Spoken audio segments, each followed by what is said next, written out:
Firewatch. Yes, I made it! I've made it through the tutorial or something. Made it through day 0. Oh, this is magnificent. Well, I guess good afternoon. You probably slept like a rock. Anyway, there's still a few hours of daylight to get some work in. I can see you at your desk, so call me when you're ready. What do you mean you can see me? But what the hell are you? Where are you spying on me from, you? I'm not ready. I'm not ready, you're ready! Wait, that doesn't make sense. Okay, let's glance at this and try to read it. Now, it's a lot more legible than what we were faced with earlier. So we can actually attempt that. It's the year 1989. Okay, that was a futuristic novel. Alright, so all of that happened before was an introduction. The state of things is as we were presented with it. And now presumably we won't get these narrative bits interspersed with the footage of what's going on around here. We will just get the story as it unfolds currently. We've caught up back to reality, back to the present. Tomorrow's the big day. Was going to drive up today, but there's a guy coming by from the university to grab another box of books, and he was a real pain in the ass about doing it before I left. Okay, so he wants to get his books, fair enough. He'll do it before the guy leaves, so he'll leave earlier. Means I get to catch the Nuggets game tonight. Not that Phoenix isn't going to take this series in 3 straights. It's always next year. Not sure I'll get another chance to write until I'm settled in. I'm pretty sure the drive up to Lander is going to wipe me. May the 1st, 1989. Hiked the last night, got lost a lot and on the way here. And then met my boss, Delilah. Oh god. Real piece of work. Hopefully we don't have to talk much. Maybe I'm just grumpy from lack of sleep. Didn't get a wink last night and was pretty sure there was a bear sniffing around my tent. I actually made a good fire last night. Well done. And flipped through Julia's journal. That's not quite what happened, but fair enough. I still feel weird about having it, but Susan thinks it's a good way to... What's the word she used? Yeah, the word she used was stay connected to the real jewels. Right. But I was sitting there looking at it and I don't know if it's a good idea for me to keep doing that. Didn't feel good. And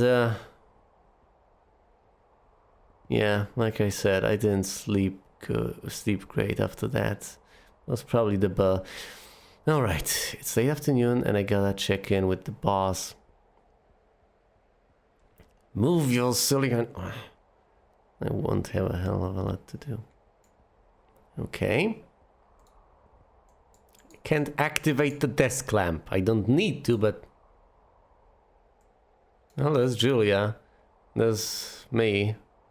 The bearded bastard of a protagonist that I am. Such antipathy. So much resentment. Such a pine cone.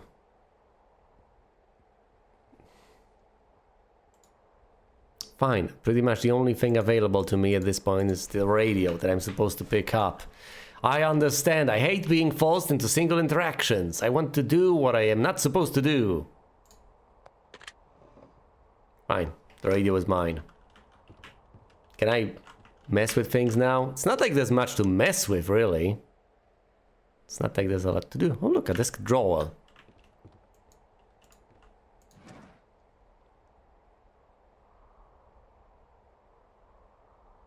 Ate the Hard Way. Okay, what is this book? Ate Rolled the Hard Way. By Richard Sturgeon. Ate Rolled the Hard Way. Neil Black has just exposed the largest underground gambling racket in the nation's history. With the male basking in the glory. It's only when consequences come knocking is Neil Black called on again. Neil Black is a lot of things, but a fall guy isn't one of them. Neil beat the odds when the most dangerous in the mob have his number. Yeah.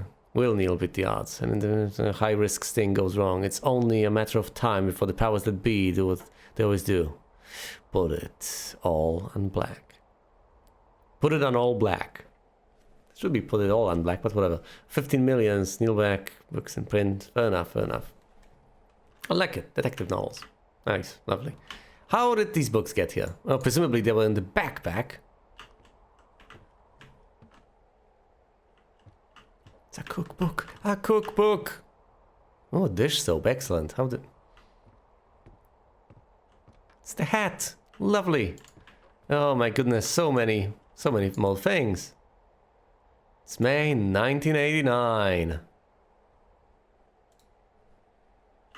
Well, guess the Soviet Union is no more by this point, is it not? It's 1989. Not sure about the exact moment, but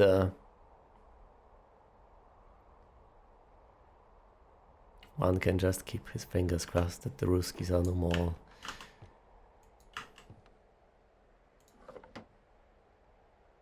Really? A D20? Intriguing. Wouldn't have pegged you for the sort of type to have one. Oh great, just drop it on the floor, buddy. Yeah, that's going to be a pain in the butt to retrieve. Can you put it in the desk drawer like a normal person? Can you put it on the desk? You know what? Fine. Just close the desk drawer. Look, an old paper. What? Escape from 2 orcs. Huh. Decent bit of D&D stuff. Which gives me a hint as to this character's backstory. A hint that's much more welcome, much more familiar, much more appreciable. The 2 orc slur, eh? Like the 2 crosses. This is eerily similar to our situation, isn't it? Look, there's the lake of acid over there to the left. I can't quite point at it. And there's 2 orc slur where we are. There's the magic circle. There's Death Mountain. Is our protagonist going insane? Is he the one who's demented? Now, it's not like these sorts of things are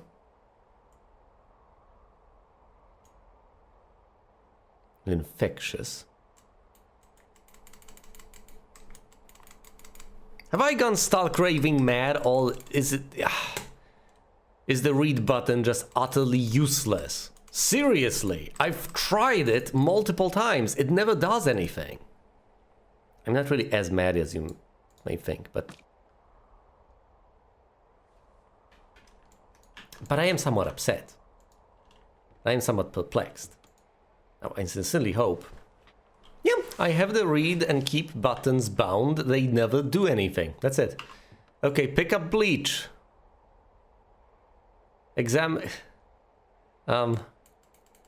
Keep bleach. Read bleach. Examine bleach.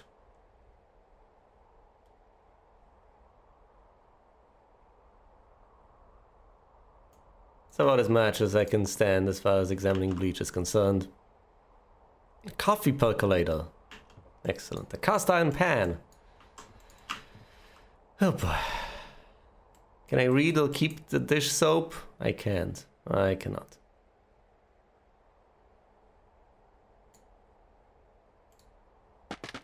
Eesh. Just put it down gently. Can you put it down gently?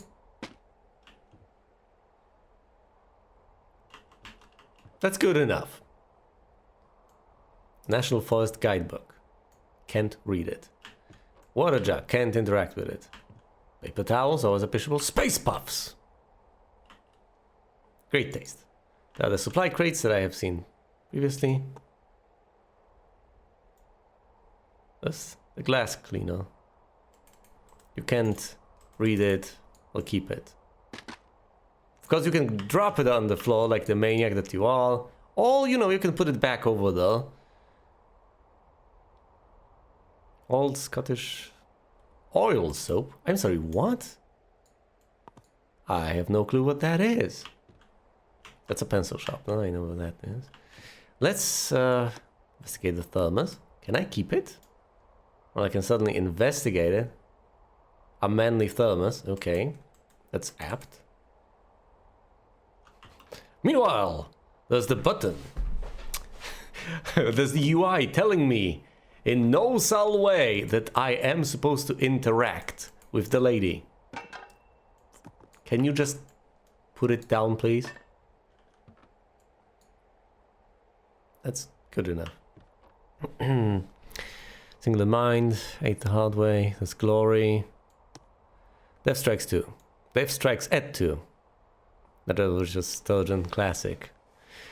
Experience Richard Sturgeon's explosive follow-up to One Chance to Die. Hold on. We can divine some things from this situation here. When we arrived at camp, there were 2 books over here. Glory and something else.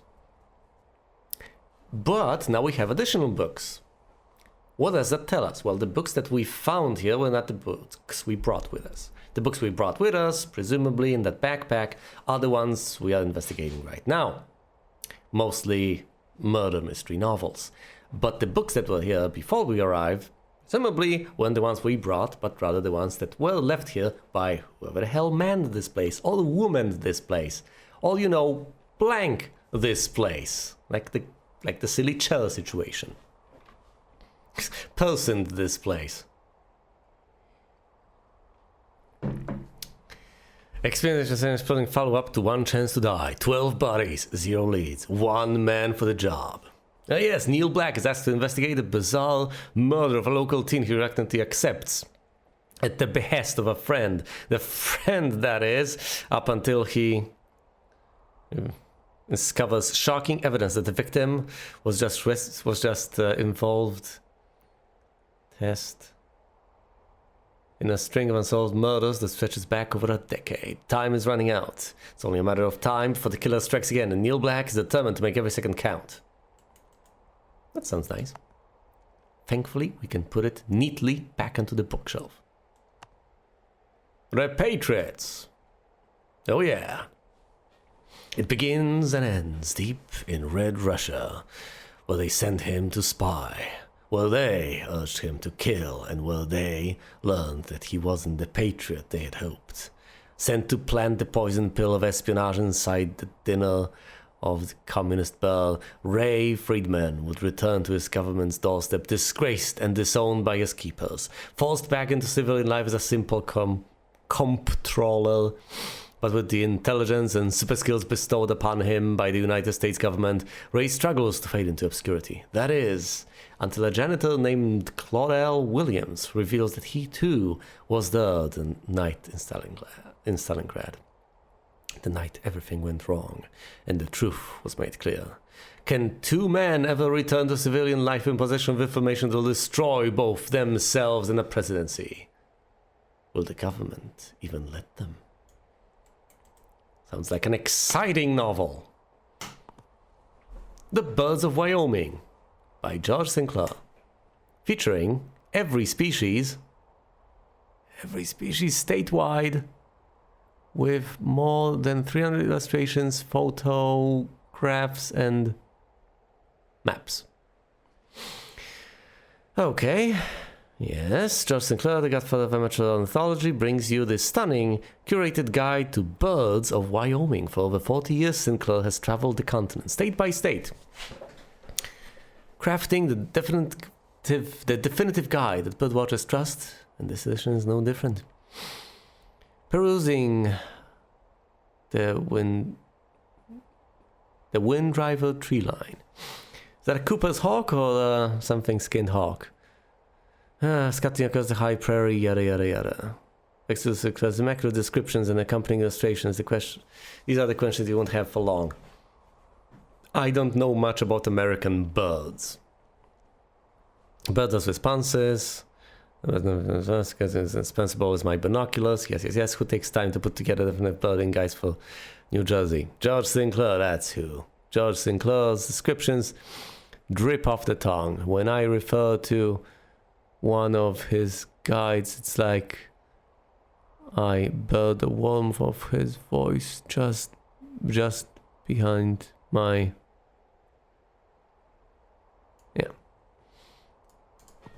Just the birds of Wyoming.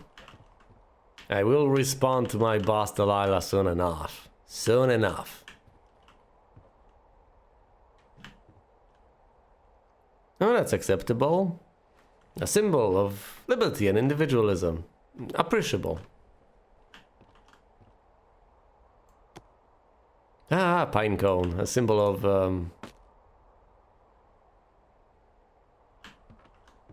Never mind. Ah, broken clock. A symbol of twice a day. Sorry. Hey, sorry. Guess I slept in. You got a relaxing, what, 14 hours of sleep? Whew. Yeah, Jesus. I guess it's what, 6? 6:45. Whoops. Don't worry about it. That hike puts everyone out of commission for a day or two. But now that you're up, let me quickly get you acquainted with the job. There's a thing in the middle of your room with a round map on it. Do you see it? Yeah. Ooh, you can talk about objects. Oh, yes. Oh my goodness, this is a brilliant mechanic. It's right in the middle of your room. Oh, I can't shit. Is there anything else I can talk about? Anything else? Literally anything else. You can't miss it. Imagine missing it. I love the idea. I'll wait. Yes, you will, Delilah. Yes, you will. I'm investigating the coffee percolator like a madman right now. But I won't wait all day. Just radio me when you find it. Okay, fine. Okay, yeah, I see it. So now you're ready to work. I'm new. Wanted to look around. Honestly, on my first day, I did the same thing. So anyway, this is the Osborne Firefinder, invented in 1914 by W.B. Osborne? You use this to spot, you guessed it, What the fuck? What is it? Nothing. You use this to... Oh, fuck me! Good God, language, lady. Out your west-facing window. Are you seeing what I'm seeing? Where's West? Are those fucking fireworks? What?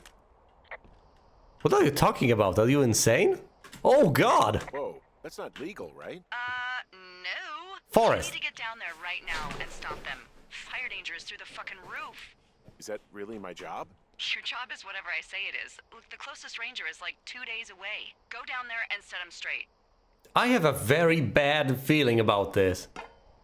Do you think you can handle that? Do I write him a ticket? Easy there, Dirty Harry. Well, Get going. You'll probably need a rope to get down the shale between you and the lake, if I remember right.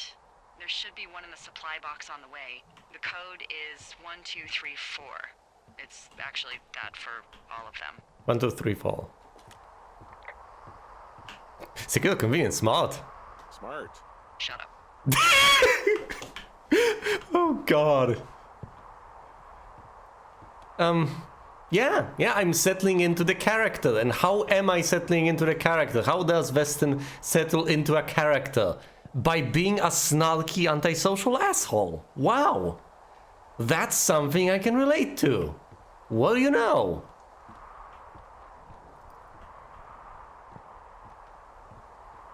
You know, it would be intriguing if it wasn't for the fact that I'm making fun of myself to an extent. And if it wasn't for the fact that it's not that I'm... It's not that it's not true. That's relatable. That was my natural instinct in this sort of circumstance. Yeah, oh yeah, I forgot to mention a thing. Of course I forgot to mention a thing. Yeah, I got a bad impression of the lady. The moment she said that my job is to do whatever the hell she tells me to do, I got this just following orders vibe, as in I'm some witless fool about to do something that might be horribly questionable. No, she just gave me those Nazi vibes. I just don't want to be a Milgram experiment subject here.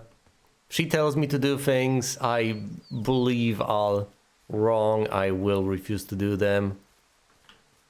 Shoals, 1, 2, 3, 4. I need to remember.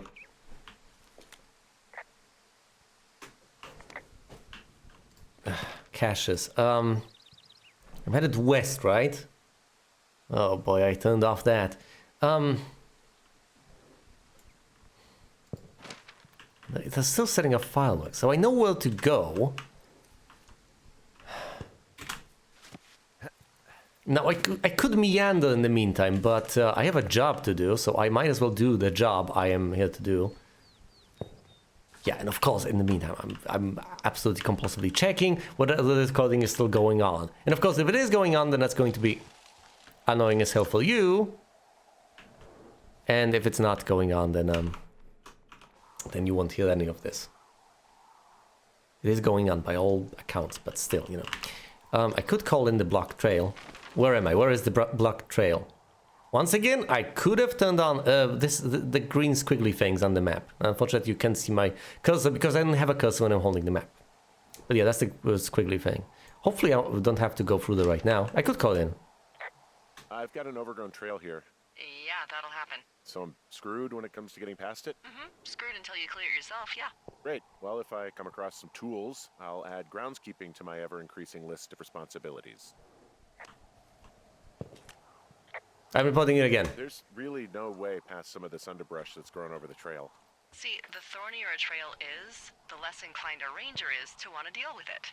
They'll just hike or take their horse a different way. Yeah, I can't go that way. Well, the obvious solution then, Hotshot, is to go another way. Duh! Two folks is there, Jonesy Lake is over there. There are plenty of signs. This is an area... Yeah, it's really difficult to get lost here. Well, guess why? Now, I'm not quite sure my conclusion here is correct, but I could make the snarky observation that this ultimately has the reputation for being a walking simulator. Therefore, it's not going to be terribly onerically demanding. On a supply box. Why would I tell her that? Oh, right, because that's the only thing I can do. No, I can just open it.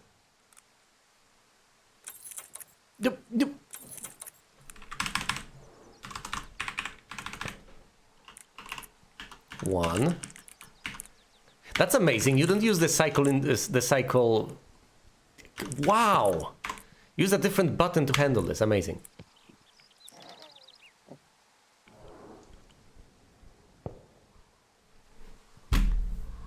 There's a pine cone inside.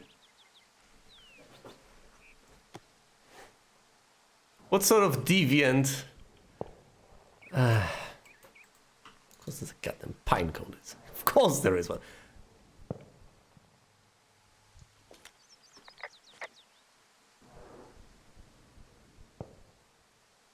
I can talk about anything.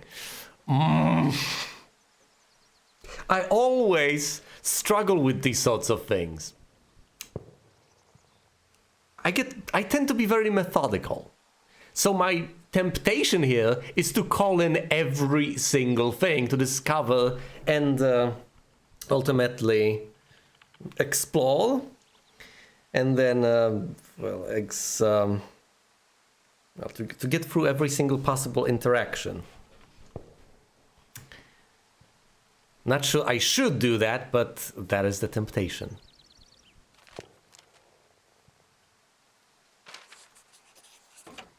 Okay, I've updated the map with the information. So folks, Cow, Jonesy Lake, yes. Medicine, wait, whoa. On the D&D map, there was a magical circle there. So either he made the D&D map last night, today, or there's something very bizarre going on here. I can't call in the pine cone, unfortunately. I found a granola bar, copy that. Yeah, actually, copy that. Found a granola bar over. People just stuff these things with old food? That's how you get bears. Where's that? I'm at the cash box.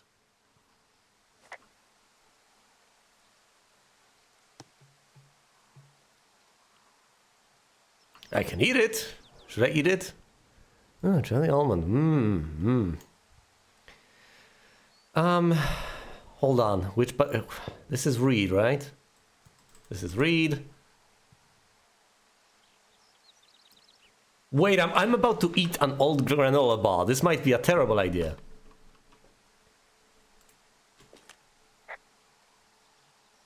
Maybe I should call in the container. Whatever. I tracked down that rope. It was right where you said. Great. So you should be set to get down to the lake.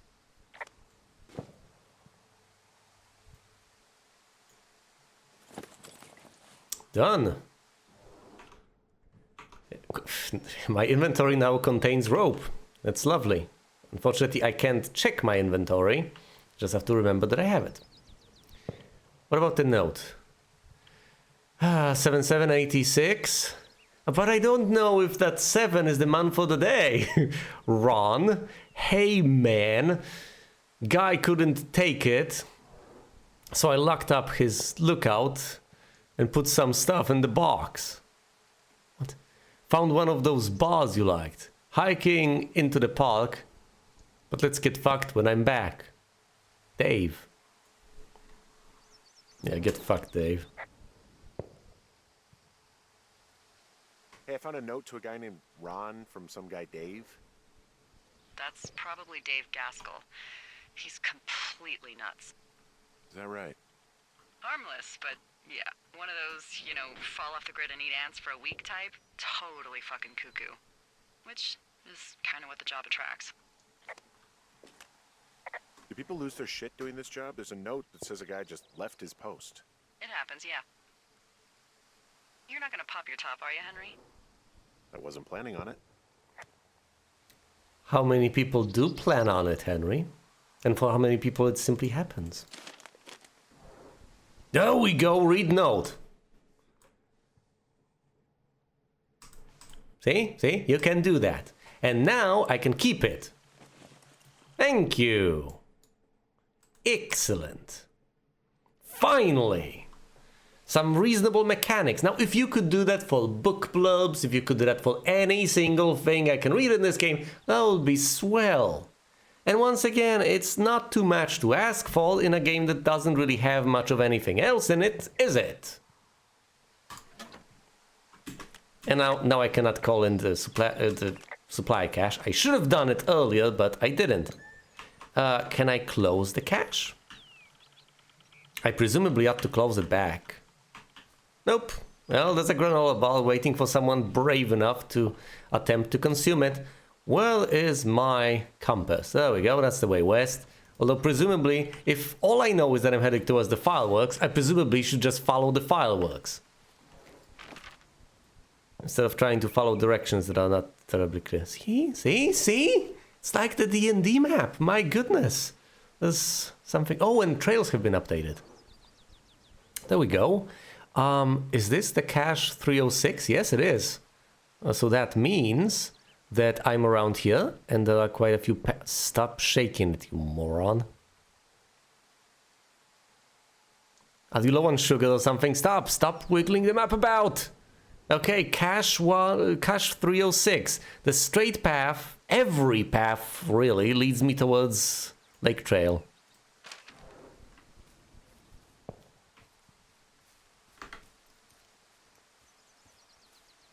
Excellent. This place is filled with nutjobs who just want to get away from all sorts of things. Predictably enough. Am I taking the right path? Well, I might be taking the right path, but it might also be the wrong path. What I know is that this is the cache, and then there's a path over there. Let's review the map again. One path leads to a dead end. Now, presumably I'm past that one, which means that the path in front of me ought to be fine.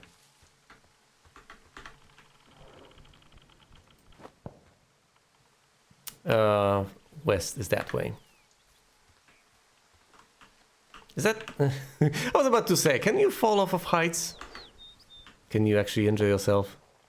Jonesy Lake. Is that the lake I'm looking for, though? I thought it was a... Yeah, lake trail is not a lake. It's a trail.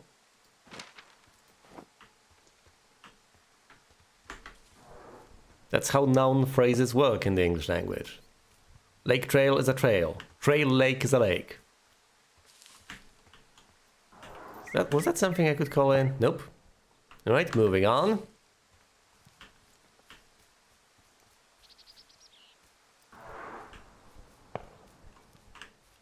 I have a tree here over. Hey, there's a tree out here that's been ripped to hell. And?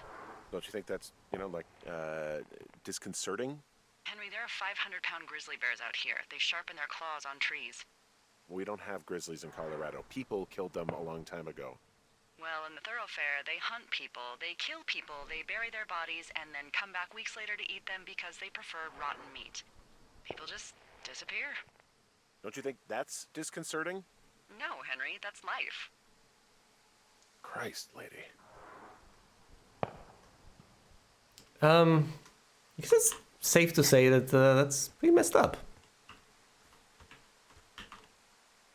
I mean, if they pose a threat, shouldn't we just,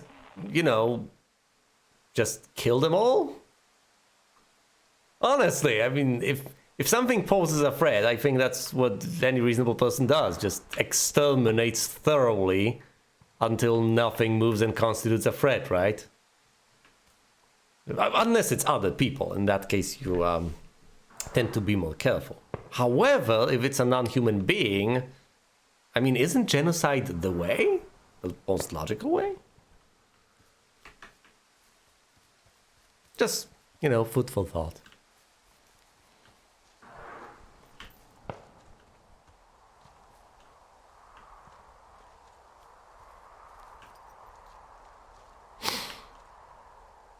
It's steep. Yes, I can see that. Because ultimately, seriously, you could accept that this is bear territory, and ultimately you're the one trespassing here. You could accept that it's the bear's right to treat you the way it wants to treat you. At the same time,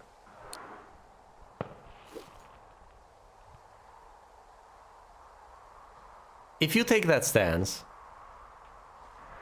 then you have a tiny bit of explaining to do. You could take that stance. You could say that you could claim that a bird's life is worth as much as a human's life. But that begs the question. That the moment you say that, effectively, I can figure, okay, well then I choose my own. If we're on even ground, then I can do whatever the hell I want. You could insist that a bird's life is more important than a man's life, and, well, that will be an intriguing argument to try and make. Is it really that steep? It's kinda steep. Well, okay, it is that steep. Never mind. No. Oh, fuck! Ugh. Wasn't that big of a fall? Clumsy oaf, but you're not getting back, are you? Hey. What the hell's wrong with you? Ow, over. My rope snapped coming down the shale slide. You didn't break anything, did you? No, I think I'll make it. Well, be careful for Christ's sake.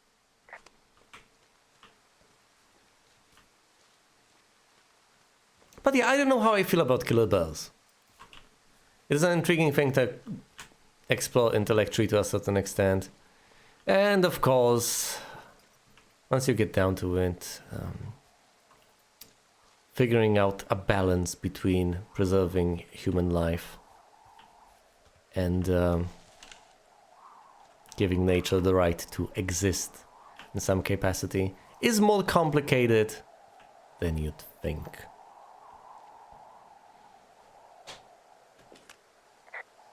Hey, there's a tie-off point off here just a little away from the shale slide. Well, you ready to get back on that horse, huh? Well, I can't go any further is what I'm saying. That heads south down to the creek, but you should be able to get to the lake just by continuing west. Without any, mountaineering. All right. It's a long summer. You can explore later. Oh, I will. Which tells me pretty much the following. Certain paths are closed off, and I will explore them later. But so far as I can see, I'm at the second mounting point. The green thing, the furthest to the left. And the brown trail is the one I'm after. All the way to Jonesy Lake.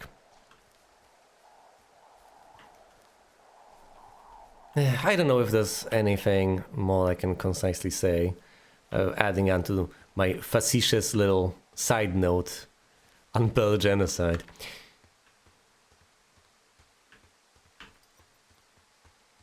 Mostly because I don't really have firm conclusions. Report Meadow? What?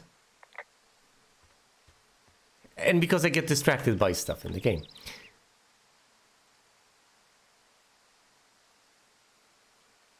It is a hell of a nice camping spot down here by the lake. I haven't been down there in years, but yeah, Jonesy Lake area is perfect. Report Meadow. I'm staring at the big outcropping down here, but I'm not quite sure where to look for our pyrotechnicians. Maybe keep heading west toward the lake. Frankly, that was the conclusion I have drawn on my own, but might as well roleplay dumb.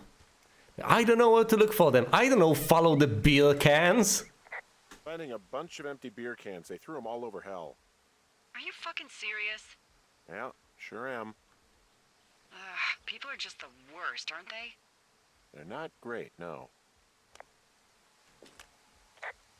What do you know? People with shitty manners drink shitty beer. What, you don't like a cold Musqua Light on a hot day? No, I do. But then again, I didn't say my manners were any good.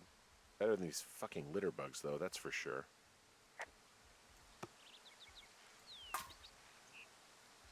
Red Eagle, Brother Wyoming. What do you mean clean up? What can you do with it? Oh, literally clean up. Pick them all up.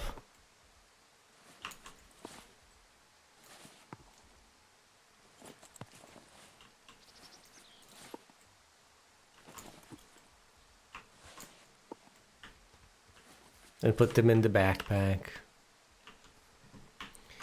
To dispose of neatly later. Any more surprises? Is that music? Oh, backpack's lovely. They left their packs tied up here. Don't fuck with them. The last thing we need is some hikers filing a report about harassment. I had ideas. They left half a bottle of whiskey. Decent stuff. Drunk pyromaniacs. Fucking great. Oh look, a fire. Oh look, fire works. Of course it does. Oh, look, they decided to have a campfire, too. You know, they color-coded the fire danger signs in case people were illiterate. But I guess that doesn't take into account just plain stupid, does it? You with the fire.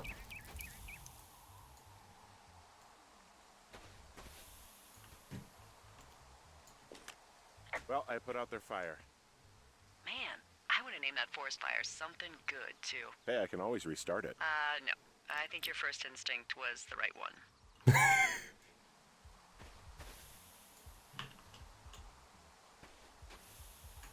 Okay, fine. And a bottle of beer. Found the fireworks. They didn't even try to hide them. Well, confiscate them. I know I can inspect objects, but in this case it's quite useless. Can I read them? Nope. But I can take them.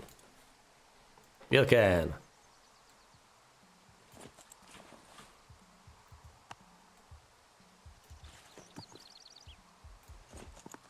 It's like that game about cleaning, isn't it?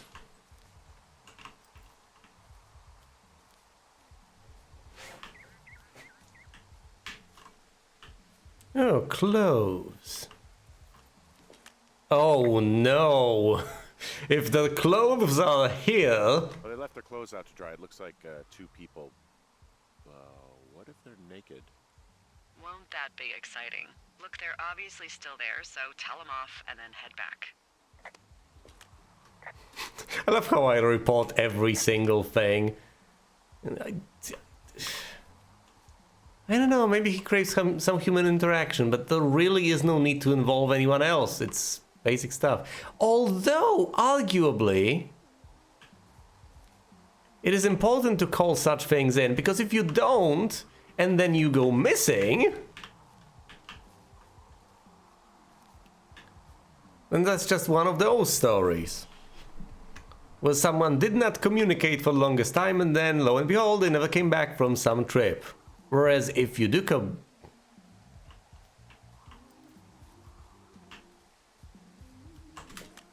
I found a bra.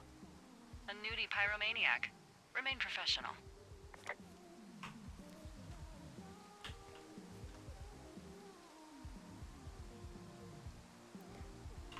We're not picking it up. There are, panties? There are what? I don't want to say that word again. Why, 'cause you're 12? That's a good question.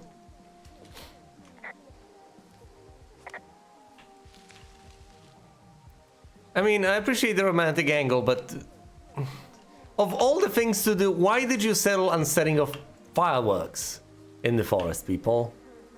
Clearly you have figured out better things to do. There's a... Ooh. Yes? There are 2 naked ladies out here. Can you handle that? Come on, I like naked ladies, same as anyone, but there's, you know... What? 2? Yeah. I know this will be tough for you, but try to pick your tongue up off the ground and do your job. Okay. I mean, seriously, what is wrong with these people? Pyro-lesbians. Hey, lunatics! I found them in the lake. Skinny dipping. Yeah. Of course. Oh boy, enjoy dealing with that. Hey, you losers, no fireworks setting! This party is over! Full stereo! Whoa, hey, put that down. Seriously, it was expensive. Thank you. Now leave us alone. You're a creep. I've considered probably get into the lake. Girlfriend, creep. Can we just get out of here? Ew, totally. You're gross. You're just some sad man out in the woods. Wow! I mean, I tried to ponder my options, but I just got barraged You with... okay?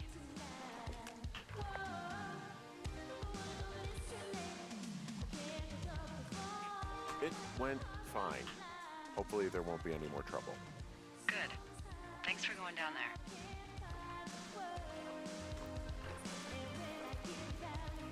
Can I just turn it off?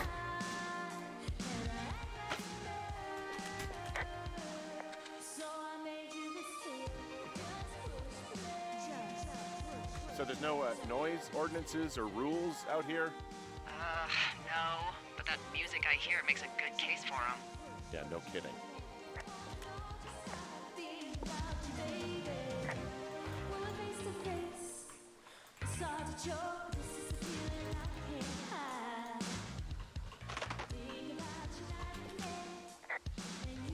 Any chance of those kids getting a disease in this lake, like diphtheria or consumption or...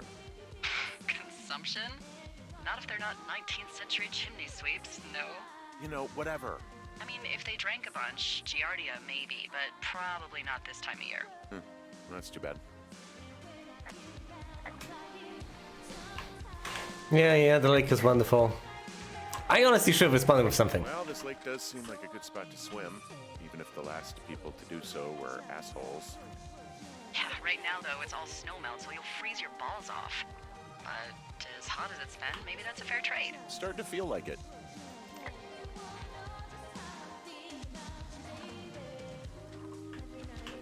Presumably shouldn't step into the lake. I should have told them off in some concise fashion. But of course I got tongue-tied in the heat of things.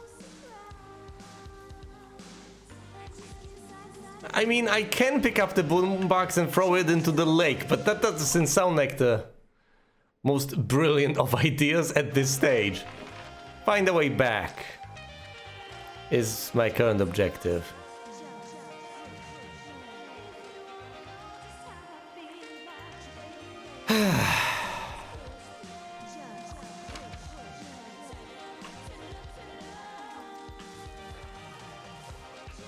Can't go through here.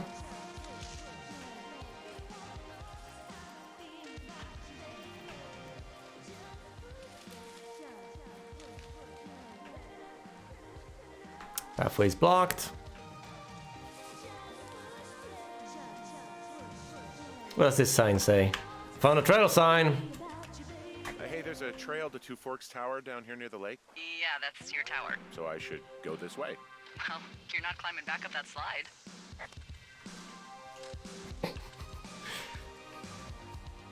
Gotta love the observations. Okay, so I'm supposed to head through here. Hold on. The direction is...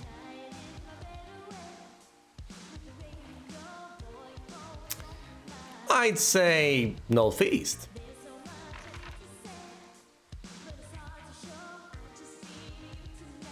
Which makes no sense. If I'm over here, you can see where I am at the end of the trail, right by Jonesy Lake. How exactly am I supposed to come back to Two Forks Lookout? Via the Thunder Canyon? That's northeast.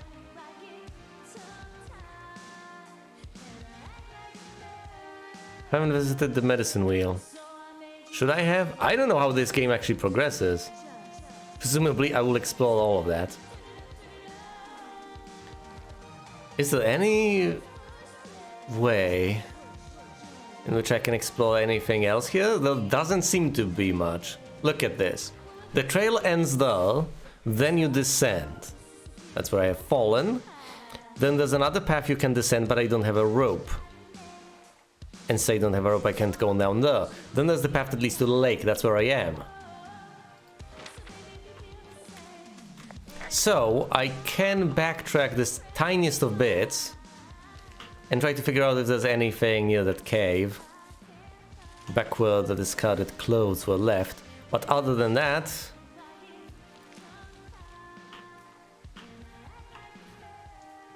then there's not much to do. No place to go. In all honesty, why the hell would anyone actually discard their clothes in such a fashion? This makes no sense. Seriously, why? Just keep them in one place. Maybe they discarded them as they went along. That still doesn't... Of course it doesn't make sense, because it's not a neat, logical thing to do. And it doesn't make sense to me, because I am a neat, logical person. I sure as hell wouldn't do... So they just left their stuff down here, but it would be a bad idea for me to toss it all in the lake, right? Yes, I don't think that'd be wise. If you could refrain from criminal destruction of personal property while on this job, that'd be great, okay? Yeah, that sounds like a reasonably good idea.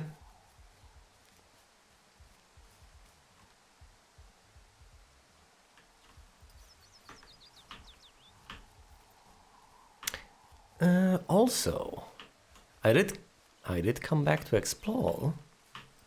There might be something to find. As doubtful as that sounds. I should have told them something. I already have regrets.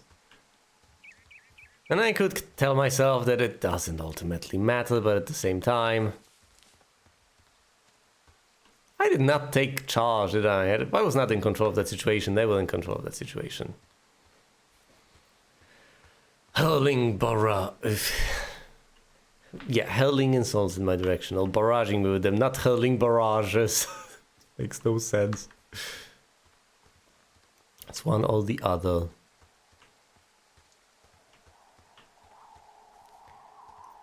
Ho ho ho ho ho. That's the path down. Indeed it is. That is it. Seriously, having an indicator as to where you are is utterly superfluous. This really isn't that big of an area. And I'm not much of an outdoorsman. I can't really tell my way around things and places all too easily. But with such distinctive landmarks, with everything so clearly demarcated, and with an area so puny in size, even I can tell where I am.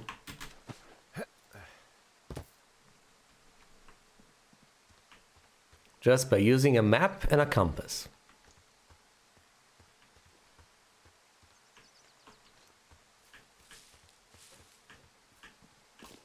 I don't need a damn GPS to guide me around.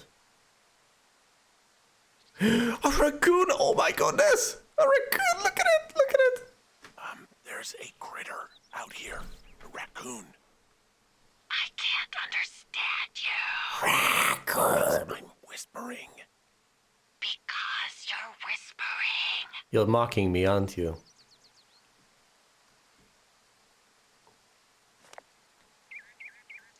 Look at it. What are you doing, little fella? You're playing with a candy ball? Are you stuck? You're desperately trying to retrieve it from a tree stump? Did the mean old lesbians glue you to a tree stump? Oh, I wouldn't put it past them. Maybe they mess with the wildlife too. Poor little fella. Look, it's not paying any heed to me. What's wrong with you, little woodland critter? It's about to just savage me with its claws, isn't it? Pears, pears, pears! Yes! What the hell? What the hell? I'm doing a crossword and I figured out the theme. It's homonyms. Pears, pears, pears. The clue was couples peeling fruit. Anyway, hope you're having a good afternoon. Thanks. You scared away the raccoon. You crossword solving harlot.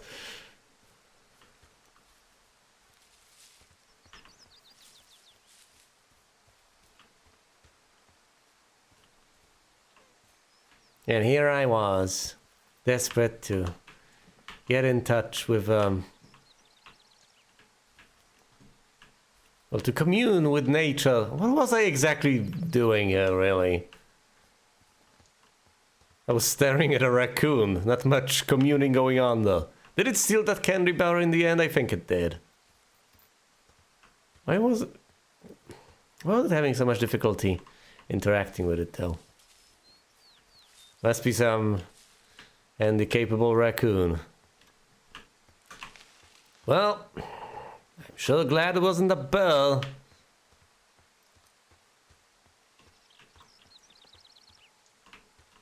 So we have insane people leaving candy bars around, and thus tantalizing wildlife.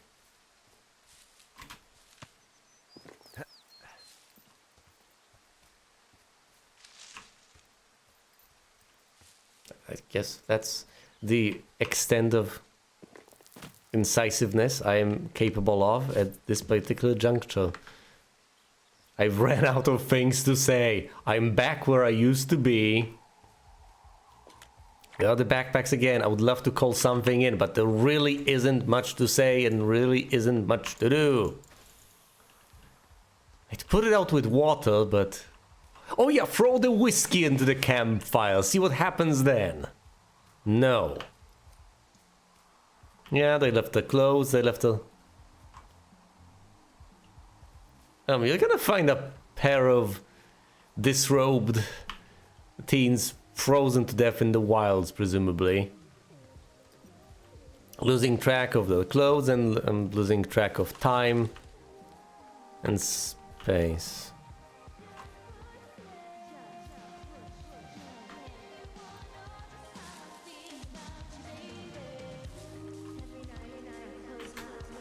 No, don't throw it into the lake. Don't throw it into the lake. Show self-restraint. I could wade into the water, but that doesn't sound like the brightest of things. Fine, let's climb over this and try not to fall. Viable, yes. That's not too much of a challenge for me, apparently. There isn't too far to fall down anyway, so it's not like it was that grand of a threat. Did it leave anything else here? Is there anything of note in this area whatsoever? Is a fallen tree? Is that a duck?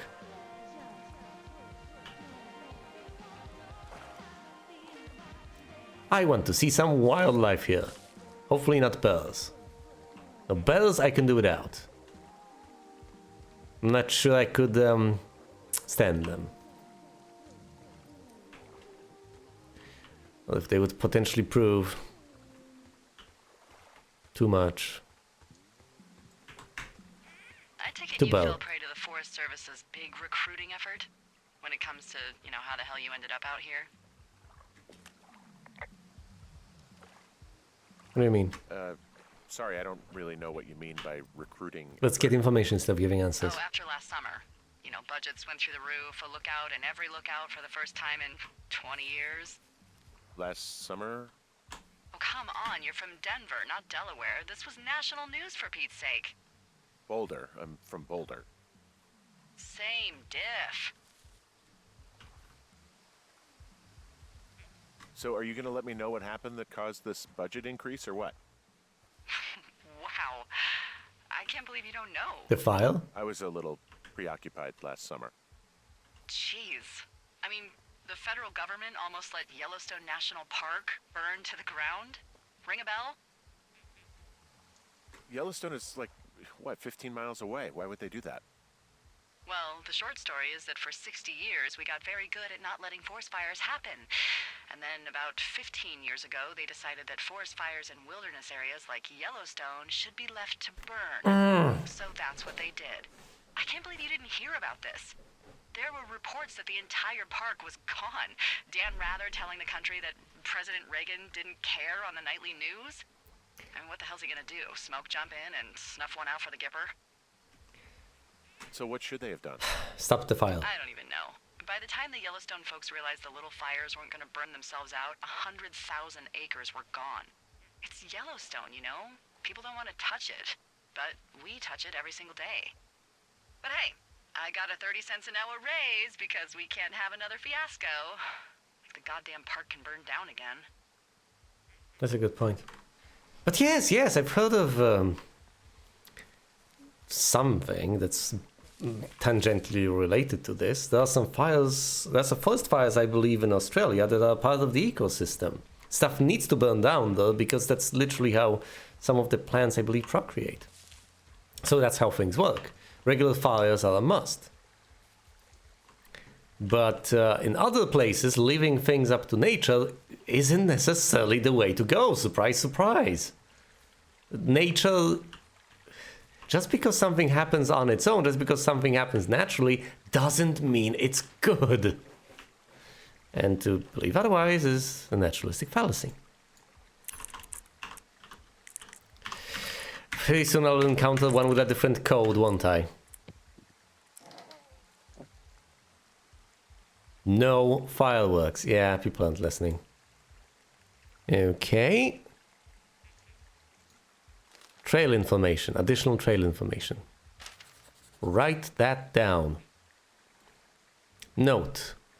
I could take it and then read it, but I might as well read it first.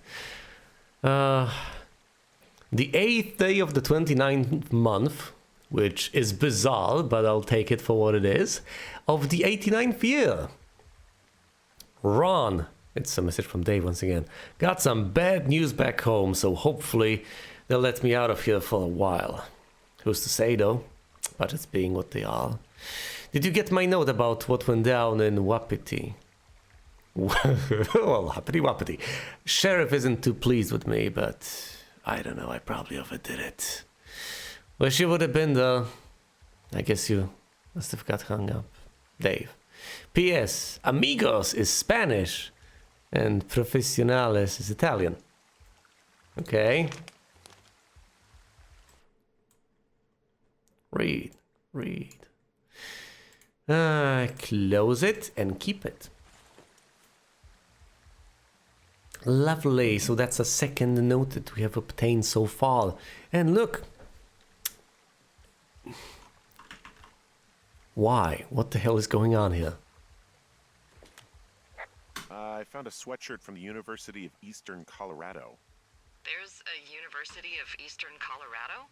I really don't think there is. Why would somebody make that up? Right, and then put it on a sweatshirt. The world's a weird place. Maybe these people are from an alternate dimension where the University of Colorado exists. Maybe someone made up a university and then made a t-shirt in order to pretend that he got the degree. Well, there are some more banal explanations I can come up with. The Fourth Estate. Neil Black's trip to California would do him good. He'd soak up some sun, drive a convertible, and maybe even enjoy a poolside drink with tiny umbrellas. But Richard says it falls entry into the Neil Black series. But in the century, California is nothing but a dream. An emergency landing after a murder in first class. The other transatlantic thriller puts Neil Black off the South City streets and slams him headfirst into a sordid web of politics and high finance, and all he finds is murder, deceit, and betrayal. Okay, I want to keep the book. Oh, come on now, I want to keep the book.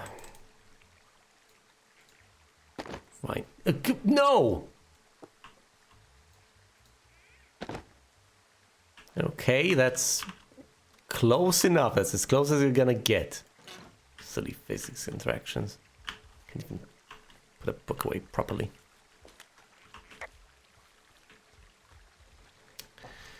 Down this we go. Let's look at the map. Now, of course, there's this. I should have visited the medicine wheel. I absolutely should. I should have visited everything else. What the hell got over me? Why didn't I go there? The basic gamer logic. You go to all the places you can visit because they can change as time goes on. So obviously you visit everything else before you go down the trail. Oh my goodness, I have so many regrets right now, but not going to restart the playthrough just because of that little mishap. However, instead of going down Thunder Canyon, I am going to head north. All the way to Happity Wappity. Wow, this is going to be a bizarre little adventure, won't it? It's getting dark and presumably I should head back, but... adventure beckons.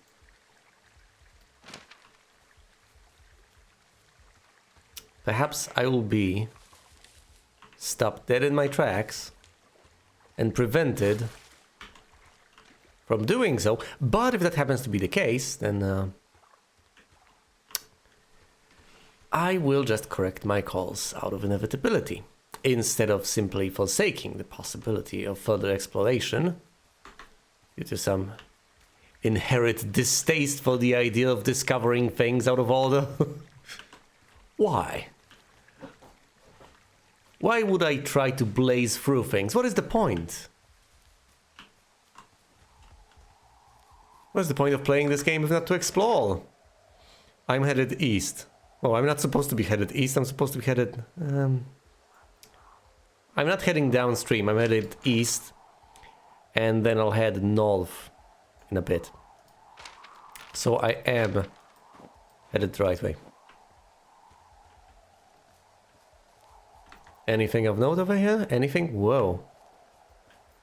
Of course. Predictably enough. And where exactly is that? Oh, right over here, to this tiny spot. The moment I retrieve my rope again, I will be all over these spots.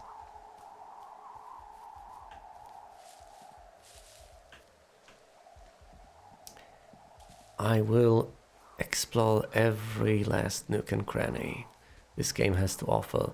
And though I have failed in my exploration efforts, to an extent, I will find out just what the hell is going on. But if he found out that circle later down the line, then maybe, just maybe, his imagination is making these things happen. Maybe, just maybe that is the case. Maybe that's what's going on. Maybe he made the map first, I don't know, years ago, and now he has discovered, to his absolute surprise, that these things are coming to life. Maybe he is crazy or something.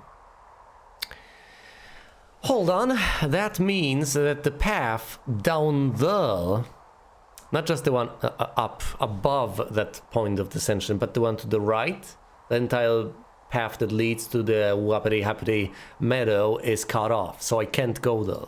Not yet. Which means I have to head downstream and head back. There are no other options. But once I reach that point, I presumably will be supposed to retire for the day. I won't. I will explore every last bit of the area. I don't have my flashlight. Wanted to check that. I don't have my camera either. Not yet. This party was supposed to be over. It's playing from the other side of the river. Not much I can do about that. That sounds like a duck. Come on. If it quacks like a duck, then surely it has to be a duck, right? It's a duck. It's a duck. I can see the duck.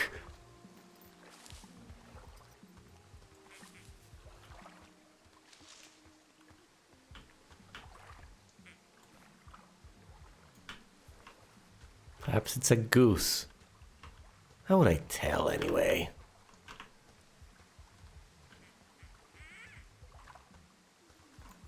Well, a swan, I don't know, foul creature. Oh boy. At times I do hope I amuse more than myself. Although you never know. I guess there's a distinct benefit to having live streams. You can get immediate and constant feedback. If you actually have anyone watching. Instead of just keeping your fingers crossed and hoping for the best. As you trudge along through a game, merely recording it.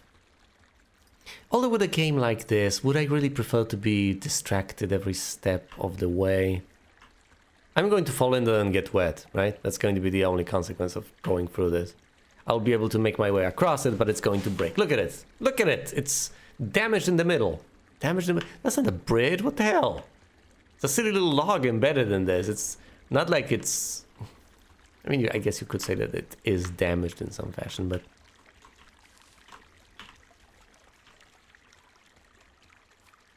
There should be a better way to cross these things. Why would you expect people on a trail to walk through something like that? Just make a tiny little bridge.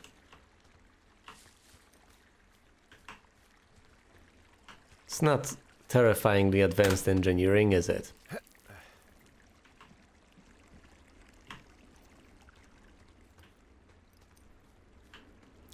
Once again, I am reaffirmed and absolutely perfectly vindicated in my initial conviction that it is completely unnecessary to have an indicator as to your current position. Why would I need one, honestly? I don't even need the map to know where I am. I'm traveling upstream to reach the tower once again.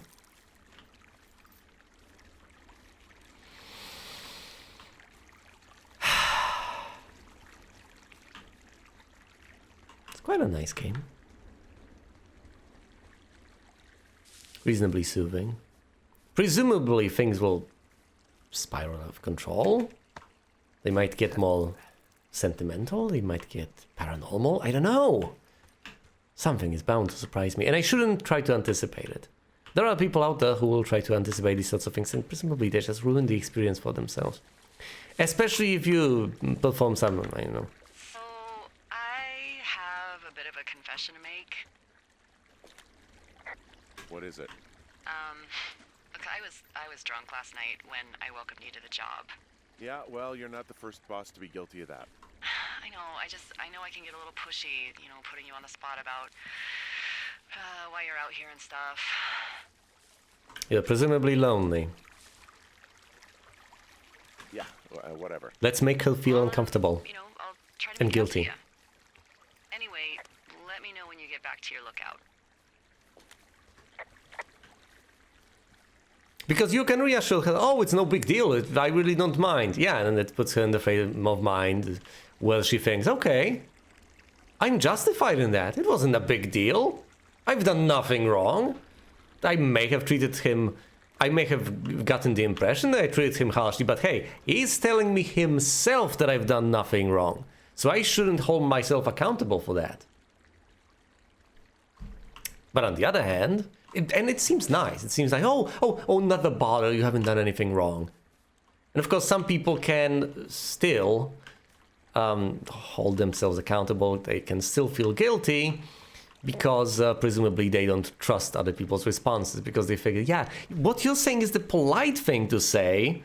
So, but since everyone says the polite thing, you never know when you are actually supposed to feel guilty for all these sorts of things because the tapestry of social interactions is so intricate and unpredictable. But there are distinct advantages to making people feel bad. As unfortunate as that sounds. But it's true. You may dislike it, but it's ultimately true. The question is, should you or should you not act on it? Because ultimately all sorts of negative emotions can influence a person's internal state, the sense of self-worth, and thus can lead to them. I can go either down here or up, though it's, I think, completely irrelevant which path I choose. If you want to negotiate something in any way, shape, or form, then making people feel on the back foot, not revealing all your cards, acts to your benefit. If you try to get a job, then if you make the impression on the recruiter that they should care more about you than you care about them, if you make the impression that you're not desperate to get it, but rather they should be desperate to get you because you're pretty great, whether or not you really like the job. Oh, that's not nice. That's horrible. Look at that. Look at that texture. It's pretty messed up. Unless it's supposed to be a vent of some description, in which case it makes a shred of sense, but I don't think that's the case. Why are you telling me to zoom? That's not a vent. That's a texture glitch, isn't it? Come on now. Either way, I guess the same principle applies to areas such as dating, buying houses, cars, all these sorts of things. You don't want to seem desperate. You don't want to give people the impression that you're interested, because if you lay down the cards in such a fashion, then you lose initiative. As George Constanza put it in one episode, I believe. You don't have a hand at that particular point. You just don't. It's not just that you don't have the upper hand, you have no hand at all. No hand whatsoever. And obviously, if people are to optimize, then the other side is acting in the exact same way, and then you have prisoner's dilemma. Because people are going to be disingenuous. They're going to try and deceive one another in order to get that upper hand. Is that desirable? As far as I can tell, it's optimal, isn't it? If you presume that other people act this way. And ultimately, well, you can make your mind up. It's like the situation with Tinder, I believe. Well, allegedly, some people thought, at least initially, that this was the right sort of idea, because they weren't familiar with the internal mechanics of the service. So they figured, hey, if you mark every single person you encounter as desirable, and then once you get a positive response back, just pick and choose the ones you're interested in. And if by some miracle you get more responses than you have time for, people figured that was the right strategy. At least for men. And of course, as people know now, that is not the way to go, because the algorithm tries to establish who you are looking for. And if you swipe, I don't know if it was left or right. I believe right is for accepting. So I'm not sure. I think if you swipe right on everyone, then the algorithm just assumes that you're interested in absolutely anyone, and therefore starts throwing more and more garbage your way. Less and less desirable and attractive people, more and more bots, etc. So it works exactly like it says on the tin, and exactly as you ought to expect, but once again, people who are trying to outsmart the algorithm, well, ended up deeper in its clutches, and ultimately, well, deceived by the promise of easy victories. But as I was saying, yeah, you can always try to optimize all sorts of interactions. You can have Prisoner's Dilemma. You can have two people deceiving one another, trying to gain the upper hand. But, just like in Prisoner's Dilemma, you might as well have two people be honest with one another. Okay, here's the situation. Here's what I think. Okay, well, here's what I think. Great. Now we can come to a logical conclusion. We've both actually laid it all out. We both act like adults, reasonable and virtuous adults. We are honest people. We trust one another, to be honest. And now we can make an informed decision based on facts as they have been revealed. Not just unilaterally, but by both sides, equally as honestly. That's also a possibility. But of course, as in Prisoner's Dilemma, if one person... Hey, I heard some thunder. Yeah, I've got eyes on a storm out to the north. Well, that's bad, right? Because of the lightning? It just means we'll be busy. Hurry home, and try not to get hit by lightning. No, that's okay. I'm in a river. Yeah, I'm not sure I got a lot of choice in getting struck down. Especially not with your electric personality. I'm shocked. I see my joke did not spark your sense of humor. Ugh! What, you're not enjoying our current conversation? Oh my god, lady! The arc of our budding friendship. How exactly are you in charge? Aw, Henry, that's a good one! Be satisfied? Yes! Oh no. This lady gets off on puns. But then again, considering this character, they might just be made for one another. He's not terribly bright. Well, humor is a sign of intelligence, isn't it? But I guess there is a difference between intellect and wits, as I have been introduced to by none other than the modern World of Darkness books. Well, not books, playbooks. For the tabletop RPG, I mean. Not actual books as in novels. It was a fascinating thing to be introduced to.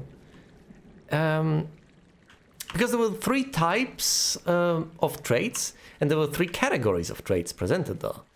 So you effectively have the raw power thing, the nimbleness factor, and then the resistance. And you had three categories.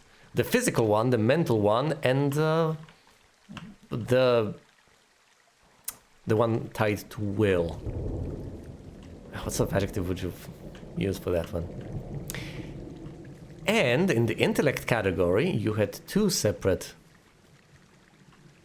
notions of intellect and wits that are actually separate, as I have realized over the years. Should I blabber on, or should I actually interact with the game?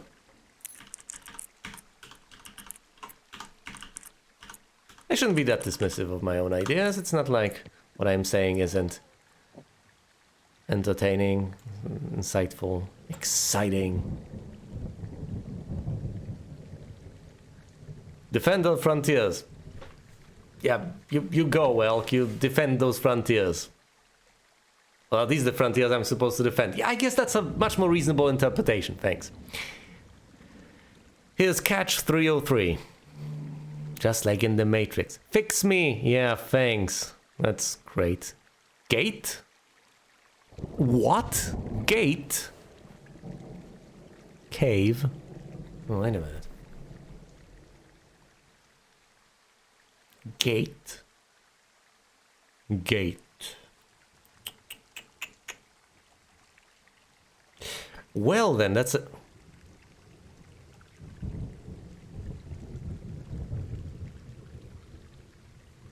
I'm confused. Hold on. So this is cache 305. This is cache 303. Oh, I see.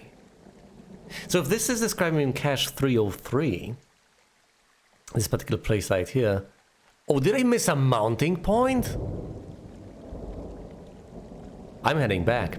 And of course I'm exploring around here because I am not going to miss out on that sort of adventure anymore. Oh yes, here's my flashlight. I found a flashlight. There's one in there? Great. Well, the sun's gonna go down soon, so if the batteries still work, you're in luck. Yes. No. Yes! Yes!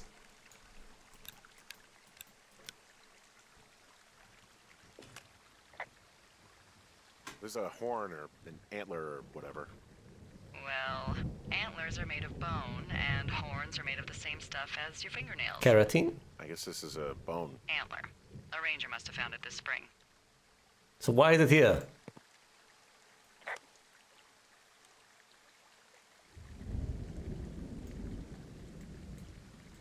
Can I keep it? No. All I want is to be able to put things away. Back where I found them. Is that so much to ask?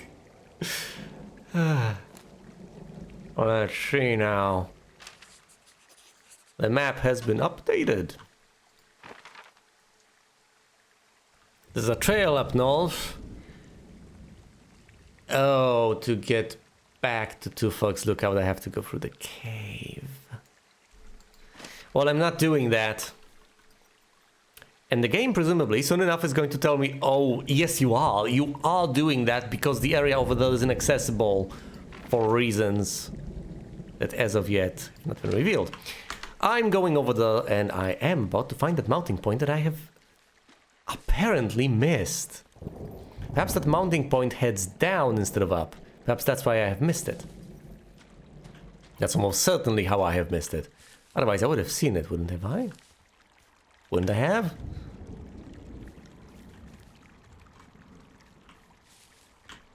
Yeah, that'll be it. That'll do it. Look, game, I understand what I am supposed to do. I'm just a stubborn little... Presumably this is here. The two things from two directions. Two outcroppings? Is that an outcropping? Because it seems to crop out, so I think it's an outcropping. But if my geological terms are not up to snuff, then I do sincerely apologize. There are areas where I have blind spots. And that might be one of them. I always struggled with descriptions of all sorts of natural artifacts and such. This is a really nice image that presents hills, valleys, lakes, all sorts of terms, so that if you have any doubts, you can figure those sorts of things out. But at the same time, there's so much vocabulary out there as far as all sorts of natural structures are concerned. So you may or may not be able to tell a hill from a field and whatnot. If I had a more popular channel, I would have so many people in the comments telling me exactly what a field is and how it is different from a hill or whatever. You know, at this stage, at this juncture, I'd be satisfied if I found one. If there happens to be one, I think I know who it's gonna be, but let's not spoil things. Gap in brush. I want to call it in. Hello, I found a gap in the brush. Hiya.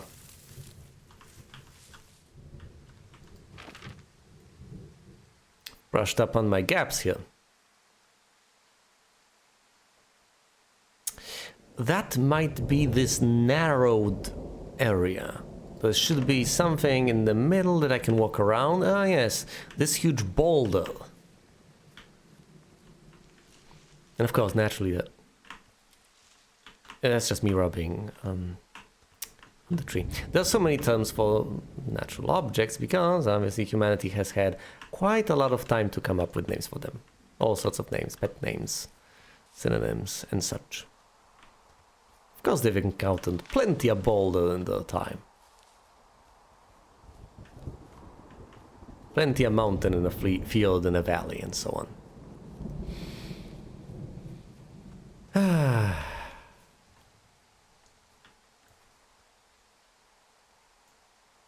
All right. What if I find out that I was not supposed to go through the cave? There's no way I wasn't supposed to go through the cave. Obviously, I was supposed to go through the cave. Huh. There's a point of descent, I guess, that leads to here. And soon enough I'll find telephone poles.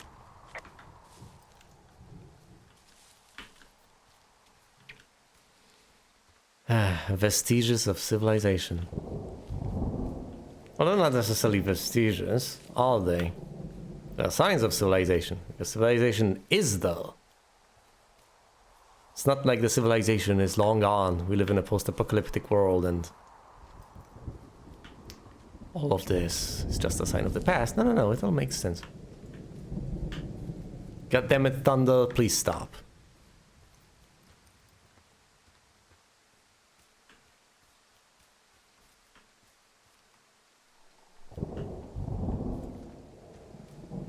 Yes, I've had my monologue on intellect and wits. And of course, there are synonyms for that as well. People speak of book smarts and street smarts, for instance. That is effectively the distinction between intellect and wits. Intellect being the book smarts and wits being the street smarts. There is a distinct difference between people being able to solve complicated problems given enough time, and people being able to solve something on the spot, being able to think on their feet. Completely different types of people, completely different sorts of abilities. For the longest time it did not speak to me. I figured intellectual prowess is intellectual prowess. How could there be a difference between these sorts of things? But there is. There definitely is.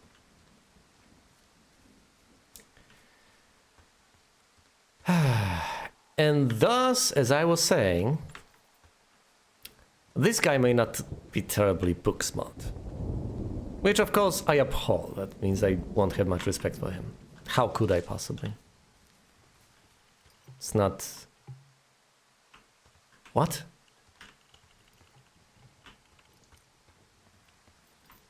Is that the mounting point? Or was that noise?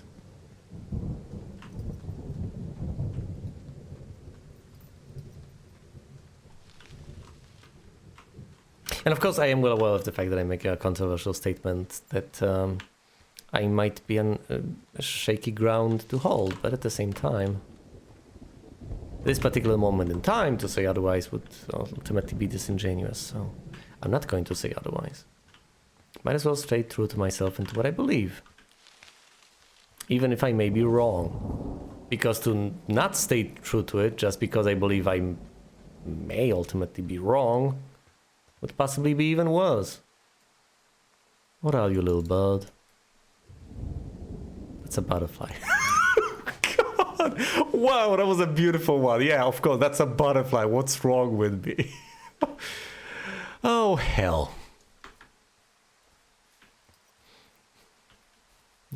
And of course, anytime you make that sort of statement, you all obviously immediately open yourself up to all sorts of criticism and all sorts of attacks, because people find that to be an elitist attitude, and if there's anything people don't like, it's precisely that.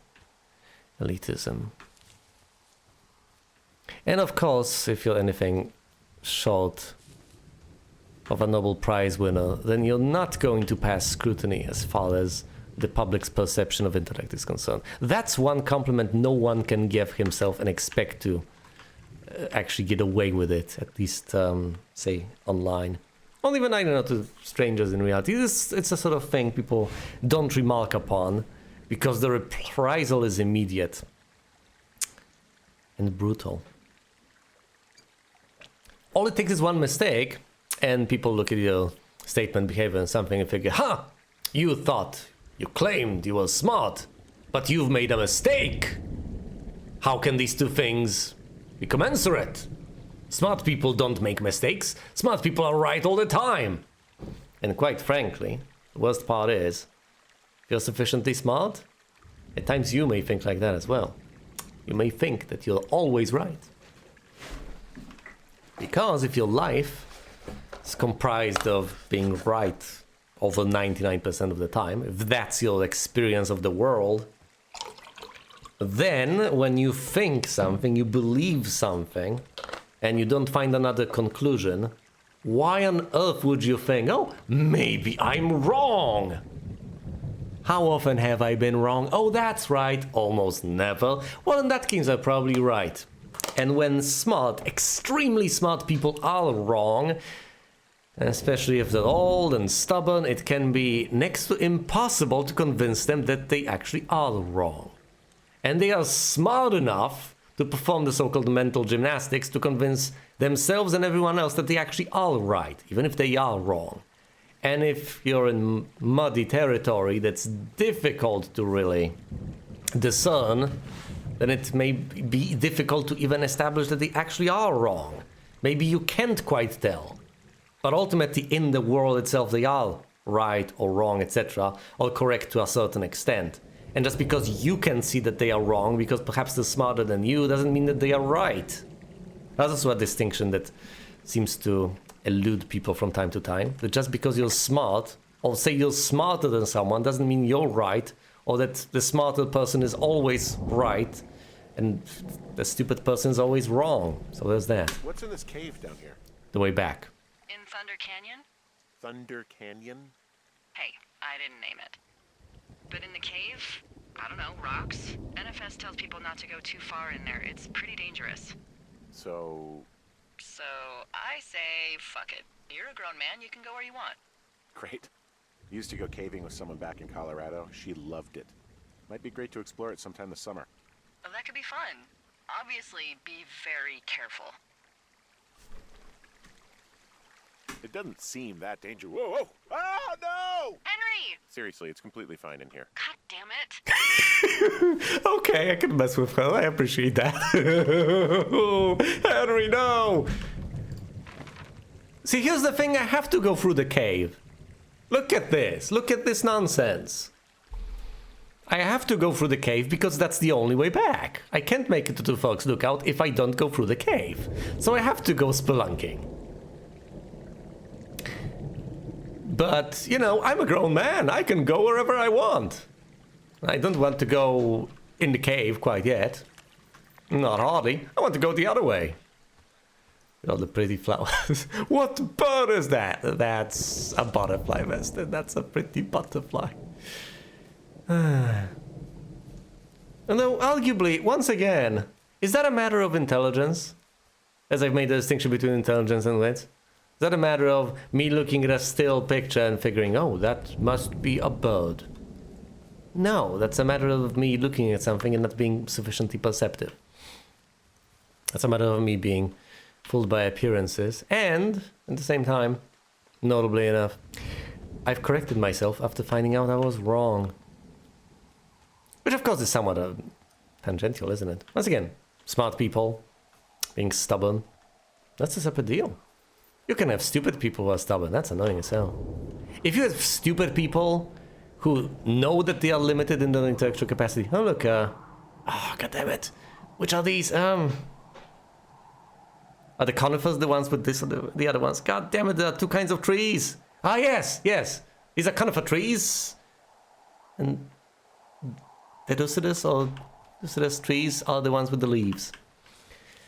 Once again, hypothetically, pretty much effectively native language, but in practice, for obvious reasons, I am going to continuously be missing vocabulary that the sort of native speakers that live in the land of the language they inhabit learn well when they are kids. Because obviously as a kid I was not spoken to as far as English was concerned. So all that vocabulary has passed me by. Which obviously explains a lot of things, doesn't it? So if you're a native speaker, your experience of the English language was utterly different. You may be more accustomed to less refined phrases that you have used throughout your entire life. As a child, teenager, growing up, in adulthood. And ultimately the sort of things I have been exposed to have mostly been either internet slang, literary works, etc. And thus, my phrasing is going to, often enough, be quite bizarre. What are these power lines doing out here to the north? Telephone lines. Those are comms lines. They connect folks like me to Central Command. Got it. And if you can see them, that means you turn north at the cave and far, far away from Two Forks. You should head back. No. I know what I'm doing. Once again, I pose this question to you. Do you think I should... Whoa, whoa, whoa, whoa. The light... That's where she is! Oh my god, I can go visit her! She's right there! Oh yeah, maybe we should shack up for the night. You know, I'm so far up north, I'm here lost and lonely. I mean, will she kick me out? Nah. Clearly this is definitely the way. Now go back to your observation tower. Oh, but I'm afraid of thunder. Such a brave outdoorsman that I am. Which telephone pole is that? Where's Cache 302? And most importantly, who am I asking these questions to? Seriously, am I asking you? How the hell would you know? Actually, if you do know, which you might, since perhaps you've played this game, perhaps you're the reason I'm playing this game, then you might have answers for me. But obviously you won't have answers for me. Because I'm playing it right now, and you're watching it... well, not back then. You're watching it in the future, from my perspective. So your input is utterly useless to me. But I still appreciate it. Trust me, if I was there... Actually, I wouldn't appreciate it. I wouldn't want you commenting this live. I do appreciate it after the fact. As you point out obvious things to me. Oh yeah, that's where it is. Yeah. See you in 5 minutes when I find it.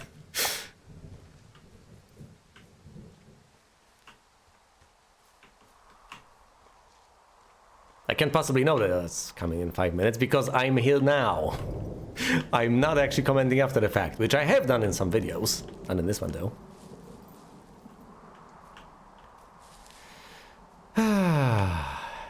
Yes, another fallen log.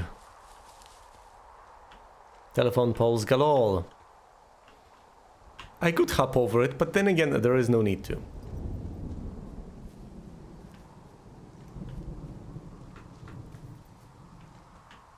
At first, I couldn't get myself into this, and now I can't tell myself away from it. Funny how these things work out, eh? And of course, all this outdoorsmanship has pretty much gotten me to... Oh, that's the last stuff. Yeah, I won't be getting there anytime soon. That's just not happening. We won't be shacking up for the night. I'm sorry.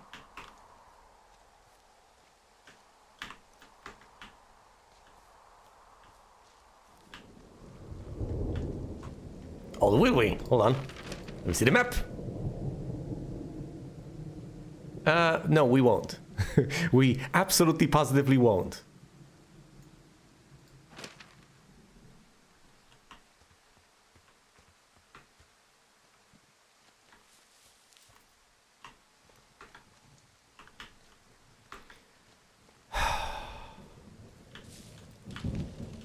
Kind of lost track of things.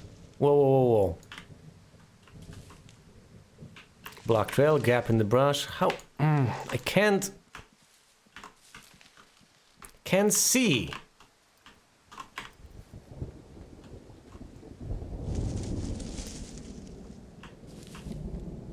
Okay, now I'm somewhat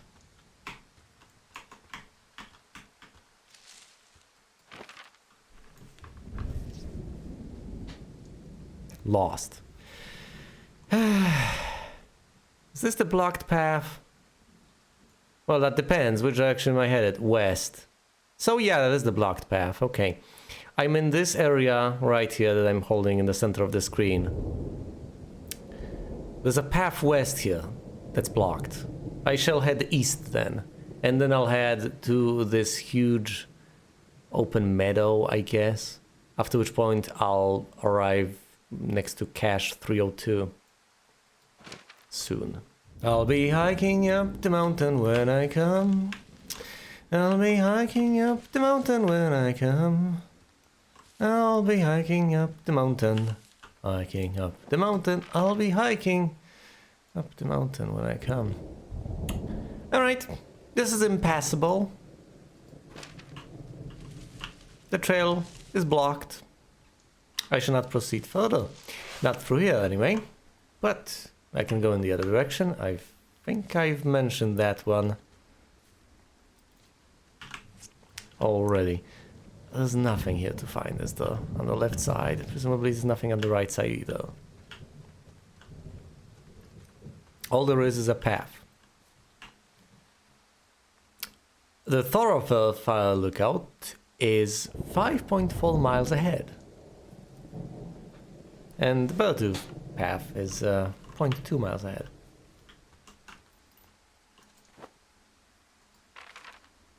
North and east.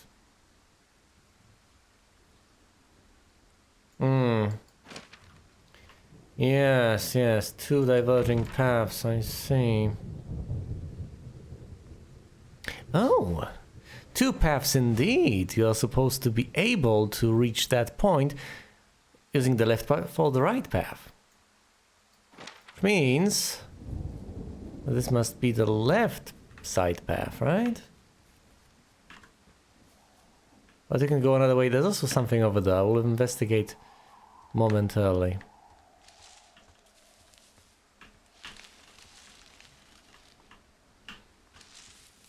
You clearly can go through that. These limitations are completely artificial. What if I get permanently stuck? Whoa! Look, a hut! Whoa! All the things I've discovered. Amazing. Whoa,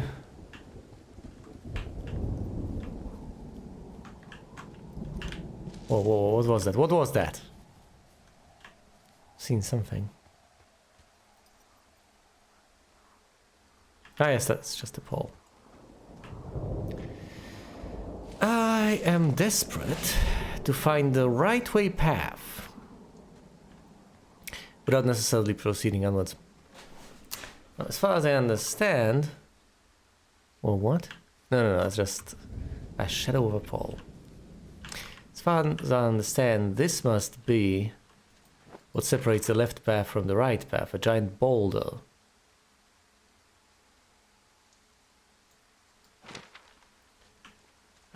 Thus, I will take the right path first. Stick to the right side, see where that takes me. Presumably not terribly far, but I might as well investigate, right? That's what I'm here for. Can I climb this rock and then the log, or is it impossible and impassable? Very well. Get another log, presumably I can jump over this one. Yep, so I can hop over the log. There's no necessity to do so, but it is certainly feasible. Ah yes, the sun.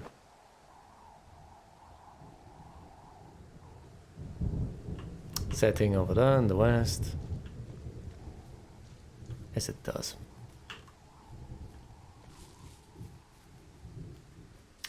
What do we have here? A blocked trail, eh? Yet another one. Is that updated on my map? Why is it not on my map? That is a blocked trail, come on. It's bound to be an update.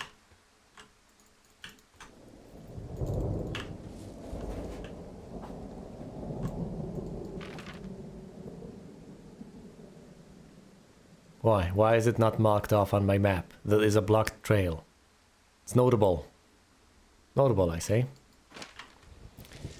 It either isn't, which is a shame, or if it is, then I have no clue where I actually am. Just disconcerting as a concept. I would certainly like to think that I know where I am. I have made a big deal of the fact that it is very difficult to get lost over here. Since the area is so clearly demarcated by landmarks. It's very difficult to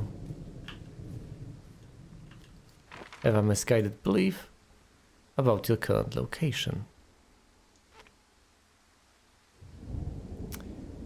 I kept hugging the right side. Am I headed... I'm headed east, mostly sticking to the southern edge, as I was supposed to.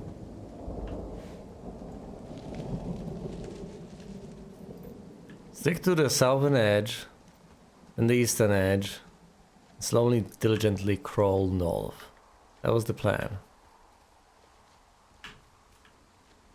I don't think I failed in that regard. My goodness, what the hell is this?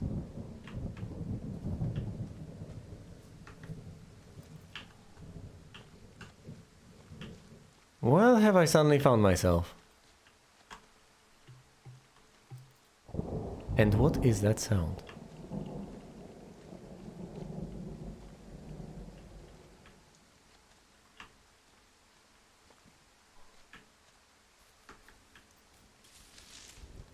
That might possibly be me hitting a log or something like that. Just interacting with the foliage in a forceful fashion.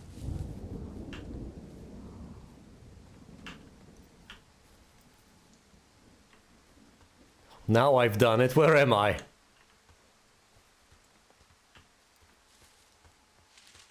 The game even decided, oh no, I'm all the way back. This is the cave.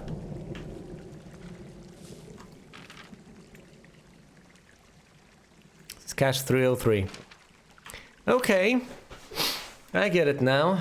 I took a reasonably long break before coming back to this, so there's definitely that as a factor.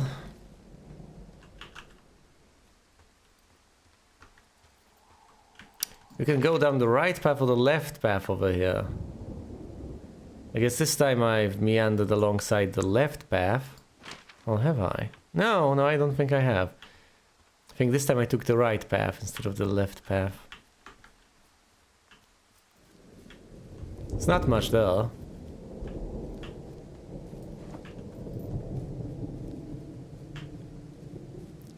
Let's stick to the eastern side.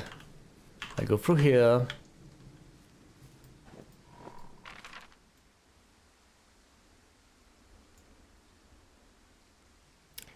Let's actually find that point. That's mounting point for the rope. That'll be handy. Is this it? It's the anchor point. So that means I'm on the left side. Now I want to go to the right side.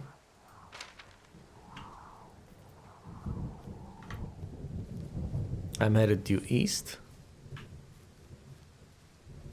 Let's not head south, or that would cause me to backtrack.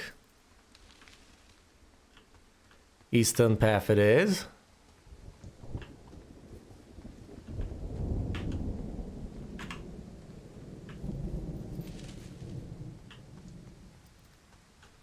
You can hear the rolling thunder.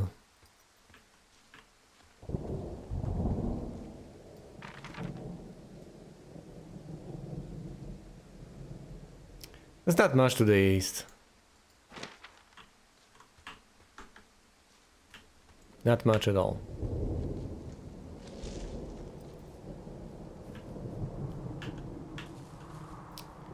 Must have lost track of my position. I must have discovered the same block trail discovered before, the western one. In a mistaken, misguided belief that I've discovered an eastern one. Fancy that. Okay. Then the path opens up to a clearing of sorts. That's the one with the telephone. Alright, hold on. It's not the cache yet, is it?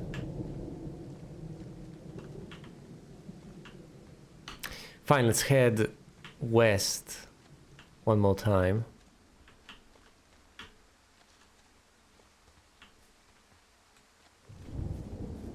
There are, of course, downsides to being methodical.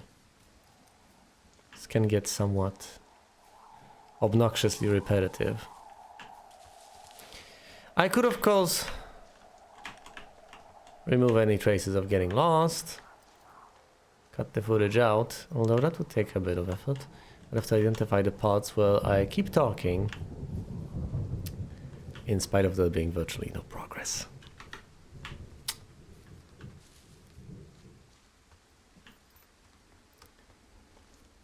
Alright, that's the path south. Let's be headed back again. That's the sign. Can orient myself by that. Fair enough. Thoroughfare over there. Out of point. Let's head east and actually investigate here. I would have to climb these poles. Presumably, or perform some other contorted act to reach Delilah, if I were to even try such a feat. Which, at the very least right now, presumably I absolutely won't. A shack. Huh. And possibly I never will. Okay, I can phone this one in. Hey, I found a structure that might have been an outhouse once, I think. Whoa, you don't need my permission to go to the bathroom, but, you know, use abandoned shitters at your own peril. An old notepad? Oh. I found an old notepad of, I guess, songs. Someone was writing a song called Ol Shoshone. Ol Shoshone, where the sky is blue and the teens are nude. It's, yeah, it's just like that, except about 10 times more depressing.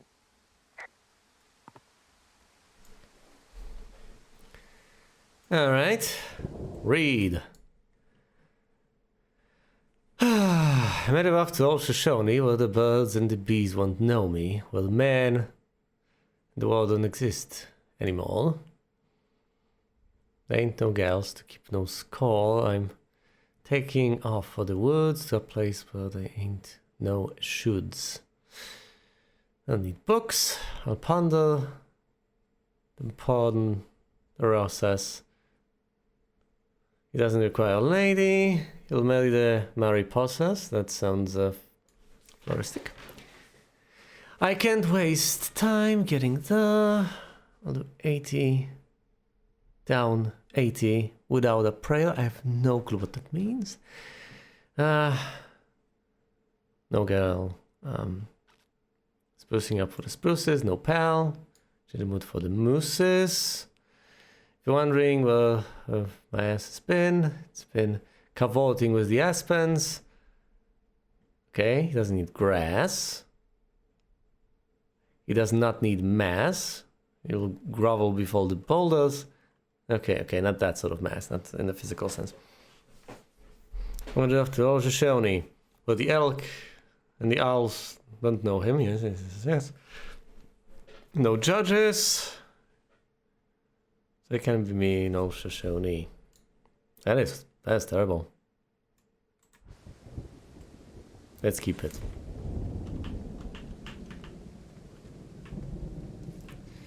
Guess it got put where it belonged. There's an old cabin there. An old cabin well, is that the right side?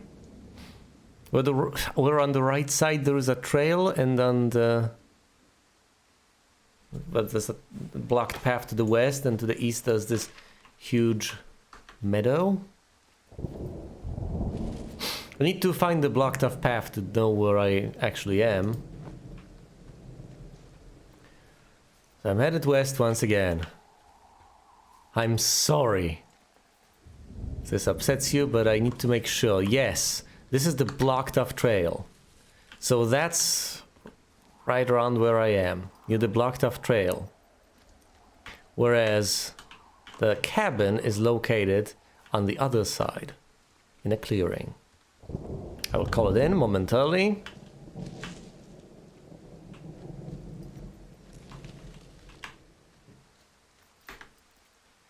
I will call it in momentarily as I get through the brush. Am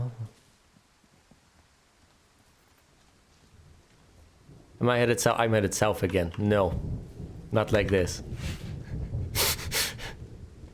I refuse to get lost over here. It's not happening. Open terrain always confounds me because I don't know where to go. There are too many directions available. I know I'm headed, well, no, west now, and I know I wanted to head east, and I know where east is. I have my compass drawn, but I'm trying to scour the last few bits of the open terrain over here to the west, so that I don't have to backtrack here anymore in the future. Really? That's...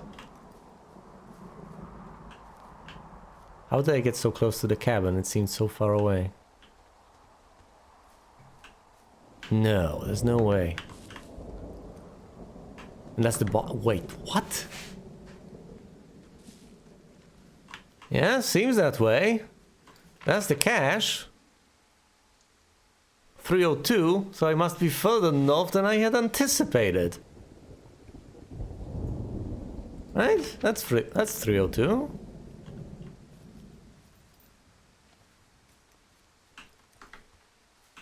Fine, call in the old cabin. Anything I should know about the cabin at the top of this hill? Hello? Okay then.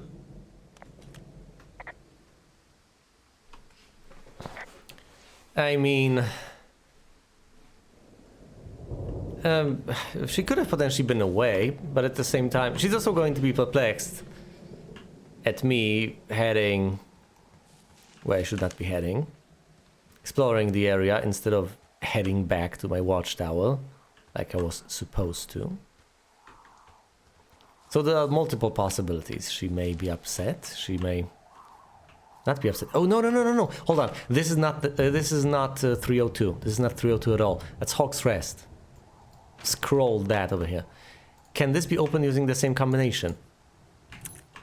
Presumably not. Presumably this is the first one. It'll be different. But I want to find out for myself. No, it's all the same. Another hat. Huh. Found an old hat from a Korean war vet. You'd be surprised how many former service members take this gig. Well, makes sense. I imagine if you've been through a war, you probably can't get enough silence. Why did she say nothing about the cabin?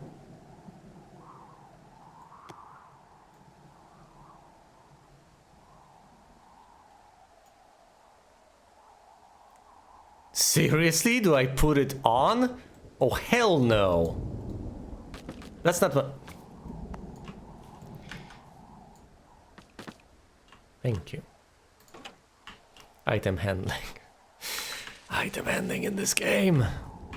Presumably I shouldn't be running. Running causes accidents.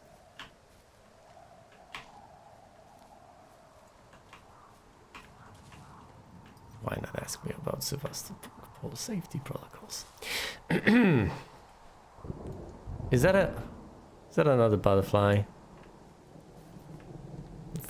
Considered possibility of noticing a dragonfly, but no, it's mostly butterflies around here. Is there anything else to notice around this area other than the cabin? The only observation, the only thing I've called in so far, I did not get a firm response on, was the old cabin. What's with the old cabin? Now, as you might imagine,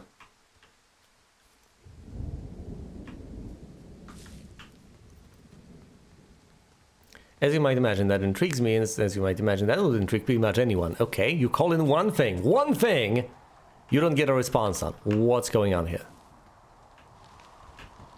Oh, you can get around. Oh, I see. It's presumably going to be locked. Maybe I can find a route around. It'll lead me inside. Come on, there has to be a way. Surely there is a way. I have a bad feeling about it. It's an old abandoned cabin, and this... it's been bolted onto the door. Am I in danger? Will this collapse under my feet? Is this how I die? Oh. Oh my. An old, abandoned, collapsed watchtower, eh? Delilah. You've been here longer than me.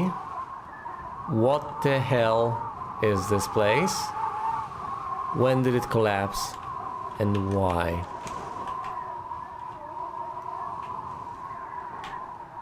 This seems charred, so it potentially burned down.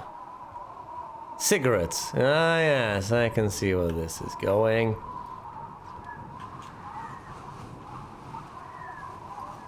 Ironic. He could save others from fire, but not himself. Okay. Yeah, let's go down to the basement. That's always a good idea. It's not like I'm going to find anything disturbing in the basement. It's not like it's going to shut behind me. I need to chill out for a multitude of reasons. A burnt bed. Of course, cigarette boxes. Intriguing, disturbing, overgrown. This tragedy must have happened a long, long time ago. I have no sense of scale, so I have no clue how long of a time that must have been.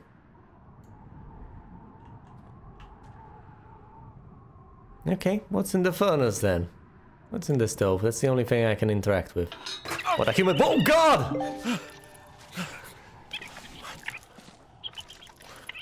You're welcome, little buddy!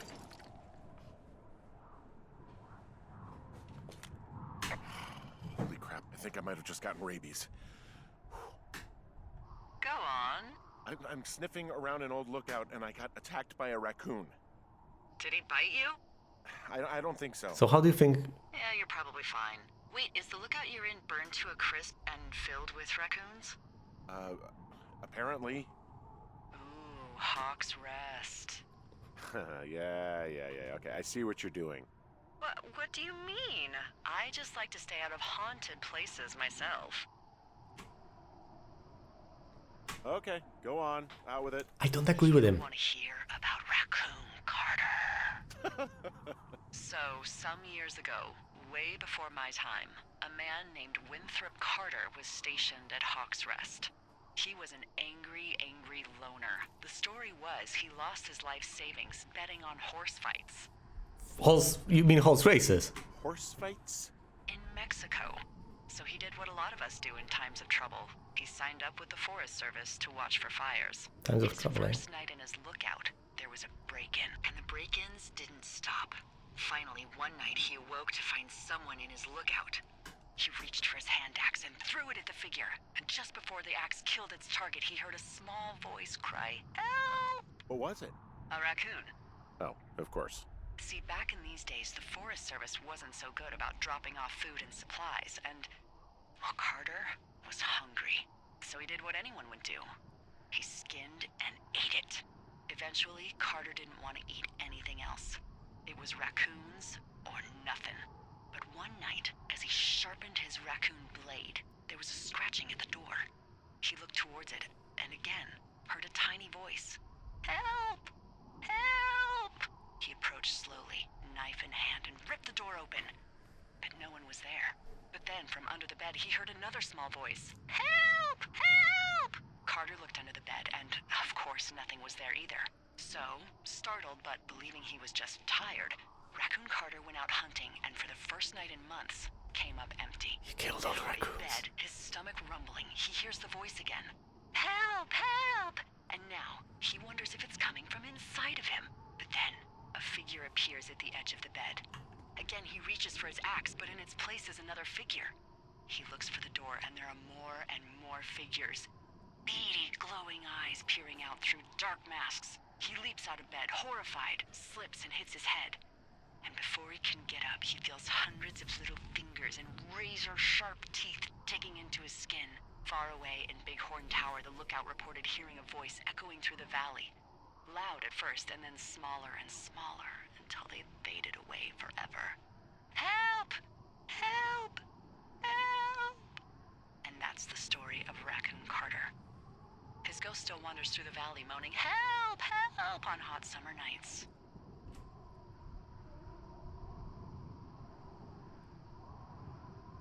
So, if And how did Raccoon it burn Carter down? died, how do we know this story? They found his body ripped to shreds by raccoons. And Hawk's Rest was filled to the brim with raccoon pelts. It's probably what caused the fire. That doesn't make any sense. Does anything, Henry?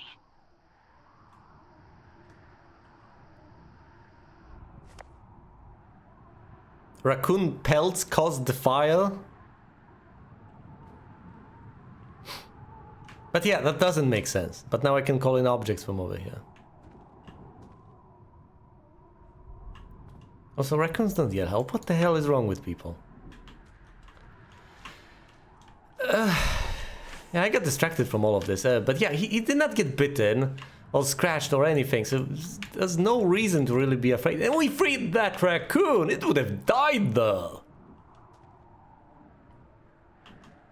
Trapped. Oh, there's a bed in here, and from the looks of it, it's where the fire was the worst. He fell asleep with a cigarette. It's the simplest solution. It's the simplest explanation.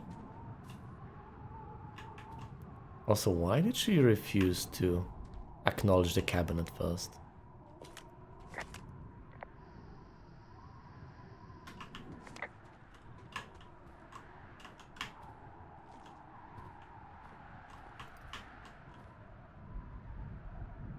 But yeah, what started the fire? I think I know better than she does what actually started the fire. And I don't think raccoons have much to do with anything. Hawk's Rest. Well, there was that.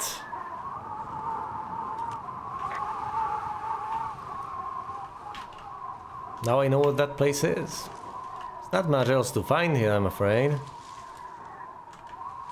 I don't think I can descend over there.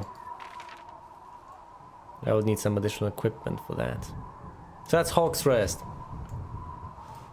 Over here, a single cabin. Not much else to explore, I'm afraid. Thus, the eastern path of this has been explored. Now it is time to head north.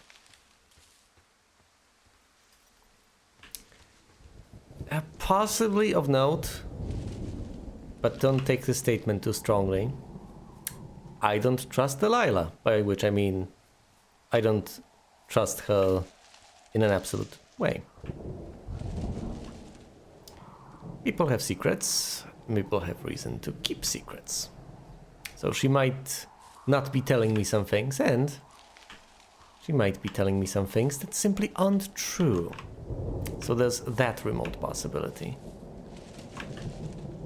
She may have her reasons, the reasons may be more or less valid, but nonetheless I want to keep in mind the possibility that what she's feeding me isn't exactly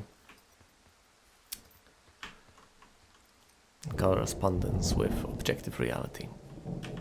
So there's that.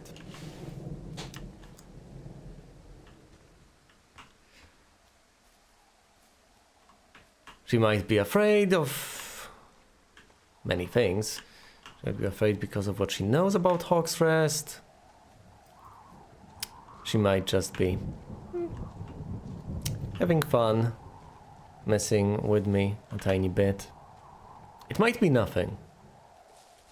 Or it might be a sign of things to come. I cannot tell. I obviously cannot possibly tell. All I want to do is say and note that I have suspicions. Mild, possibly mostly unsubstantiated suspicions. That is it.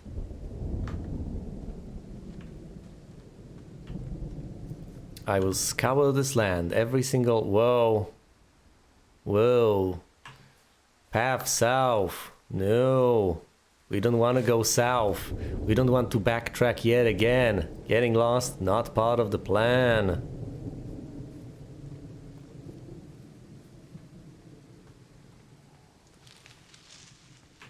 Monologuing, bad for maintaining a sense of direction. Don't tell me the area further north is just blocked off by that stupid bit of... Hold on! Surely there is a way. That's Hawk's Rest. And then there's a path.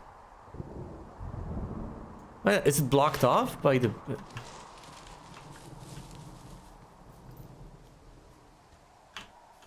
Here's Hawk's Rest, here's the box. Thus, if we head west a tad,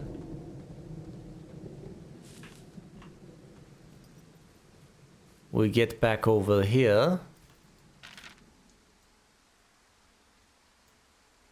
But not too far west, otherwise we'll get stuck behind that little nook. Is this already too far west? I don't think it is.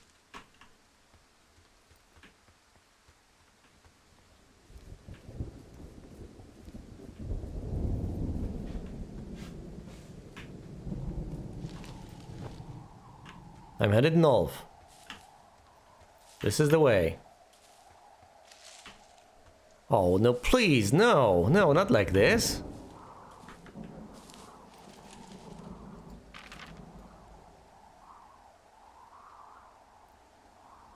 This might be the western path that's blocked off. I hate this.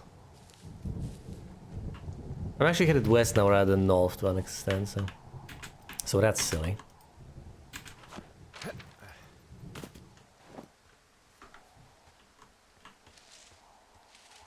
I really mislike this because ultimately there's very little holding me back.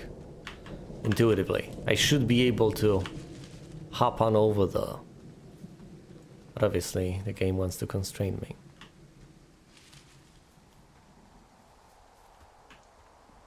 Well, there has to be a way. It's marked. It's right there. This is a path northeast. What the hell? How do I reach cache 302?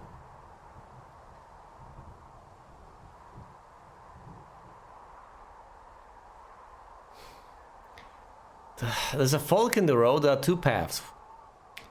Following the eastern one, you can get to Hawk's Rest, but you don't necessarily have to. This is Hawk's Rest, so it's clear where I am, right here. Now, as long as I stick to the eastern edge of this, I should be able to get across and further north. You can see it on the map, I've just shown you. This is impassable. As is this. And I'd be satisfied, intellectually, if frustrated from a practical standpoint, if I were to discover that the path is blocked by something. Because then I would know, okay, I can get there, but I have to wait a tiny bit. I can't get there yet, not quite.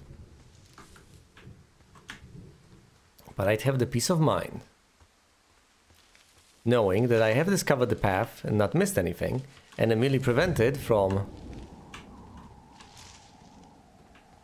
going there because the game won't let me quite yet, since it's blocked and I need to chop my way through or something. Is this the way?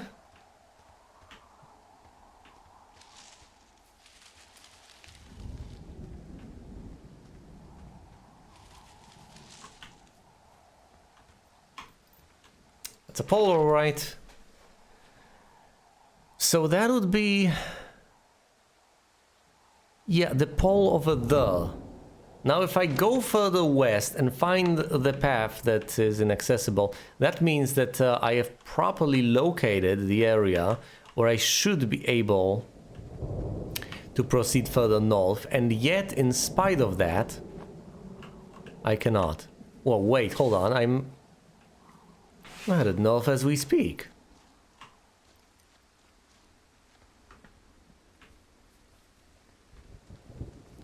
So this is presumably the lip. This is presumably the blocked off path, right? Yes, this is the blocked trail. And so... oh no, oh no, no, no, no, no, no, not like this. Phew, for a moment there I thought I got permanently stuck. Which means... that over here lies the path to the north. I should be able to make my way across. Right.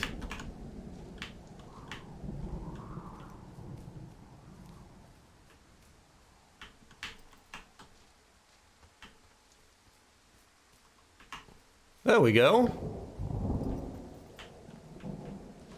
No, we don't. No, we don't. I've been here. I've gone over this multiple times.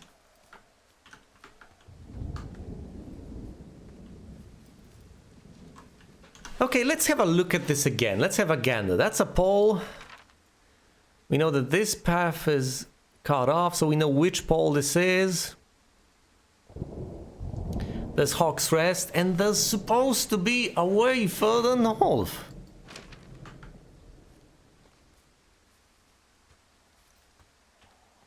Just over there.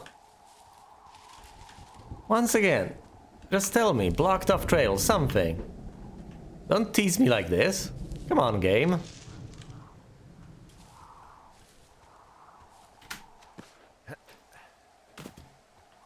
How much more time am I going to squander over here? An impotent rage. With my inability to progress further north. Well, I guess the most reasonable reaction to all of this is to simply disregard the possibility of heading north as marked on the map. And to return south for now. Go through the cave and go back. Because that way is utterly inaccessible. Right? It does say that you're supposed to go through here, but my goodness, you're not going to make it. You just can't, even though it's right there. Even though you hop on over this log, and you ought to be able to go through these shrubs, you cannot. There's an invisible barrier blocking your progress. There's nothing that can be done. No matter how much you try to reason and plead with it, it just won't listen. It just doesn't care.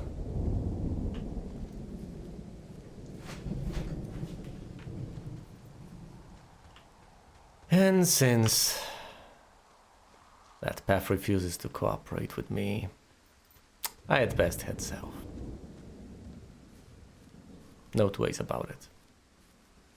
Literally no two ways about it. There's one way about it. The other way, it was supposed to be there, it's not there. Oh well.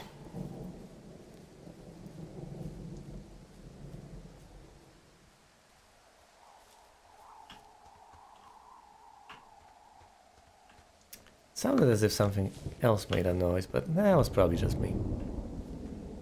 Now we go through here, and we will be heading through the cave.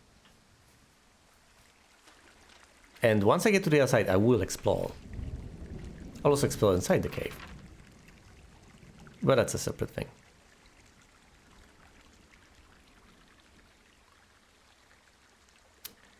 I need to remember that there are a few paths I can take while going through the cave.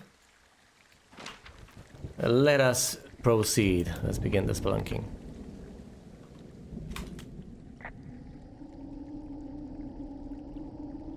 Hello?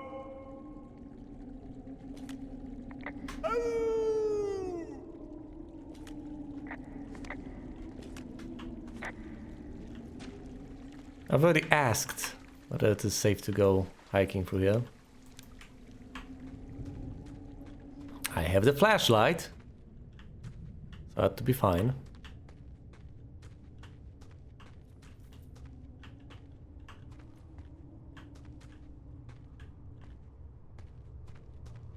Oh.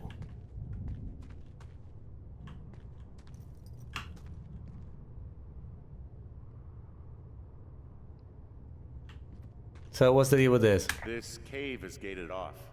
It's to stop spelunkers from dying without getting the keys from the Forest Service office first. Makes sense.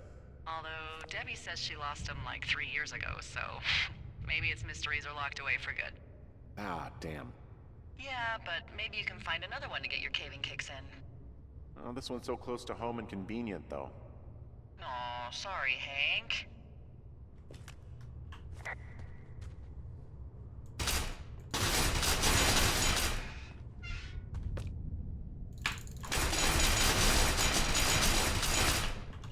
Well, I tried.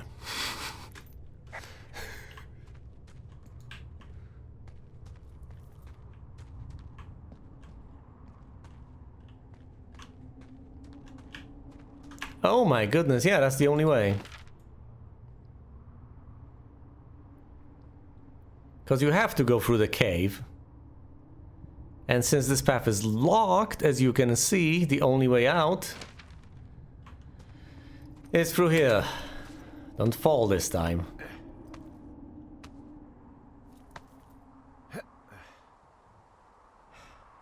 Well, that's spelunking complete.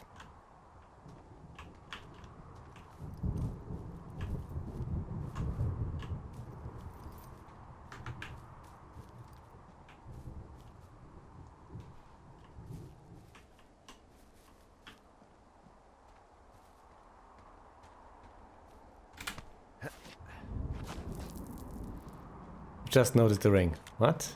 There's some guy out here giving me the creeps. The creeps? Wait, he's looking at you? Is he doing anything else? I don't think so. Henry, there's something someone should have told you about this area. What Yes. is it? It's outside. Come on. The whole thing. And people come and go as they please. It's madness. Yeah, okay, I get it. Look, bumping into someone in the middle of nowhere is part of the fun. Goddamn outside. Didn't come out here to interact with people. Oh, that's the winding path. That's where I'm supposed to go. Is there any path I should not be taking? Anything? Any blocked trails? Anything of note? Nothing. Not over there, not over here. So I just need to go ahead, get on up.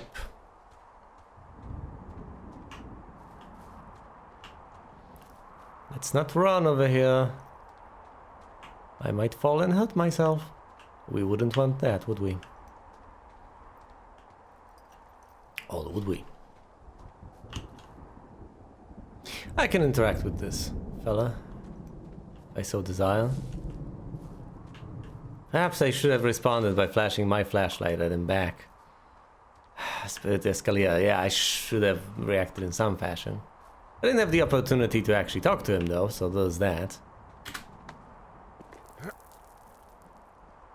Oh, great, great. That's what I need. Lovely.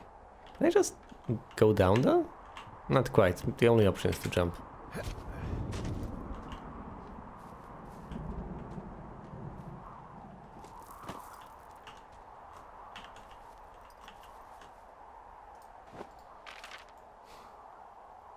Alright.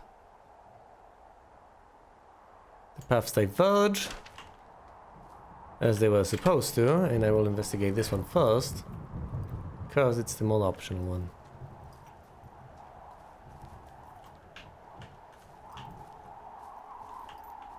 Fine, let's climb the rocks, why the hell not?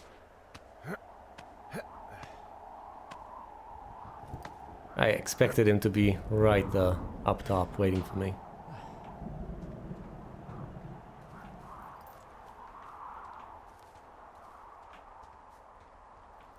Of course, that's the more difficult path. The easier path is right around here. Leads you up. No effort required. A modicum of effort is required, but very small bit. Okay, I can go up there, or I can go through the left side. That's the other fork in the road, yes. So let's pick the left side first, and then go down the side that requires less effort.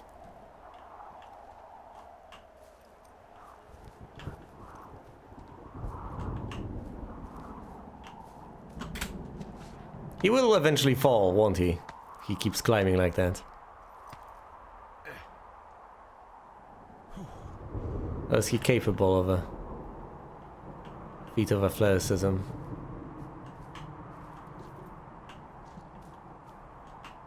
Of this type.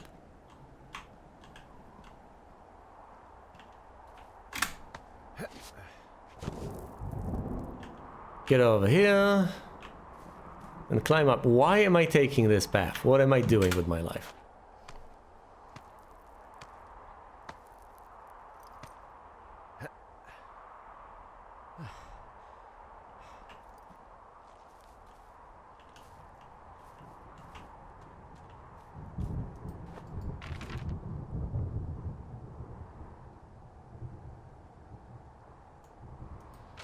That would be the time to head on down, I guess. Find the winding path that I should have taken instead.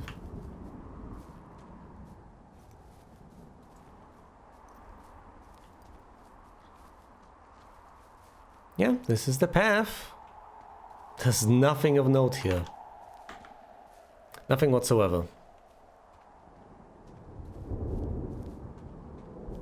So although the choice is provided, it doesn't appear to be terribly meaningful.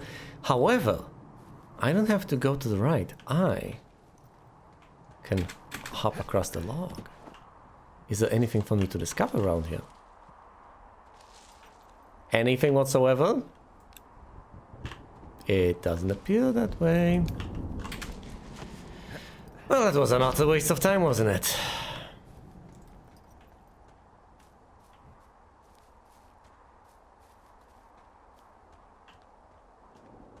Yep.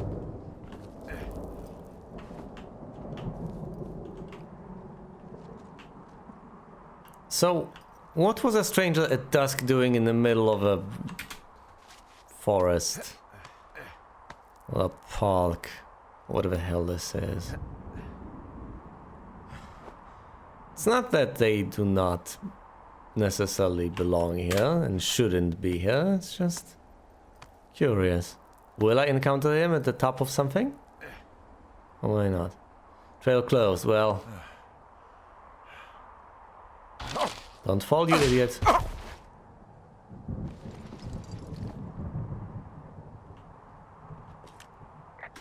Well, that trail isn't closed anymore. Oh, really? Yeah, I took care of the blocked path. It was backbreaking, but, you know, anything for the service. Well, thank you. Anytime.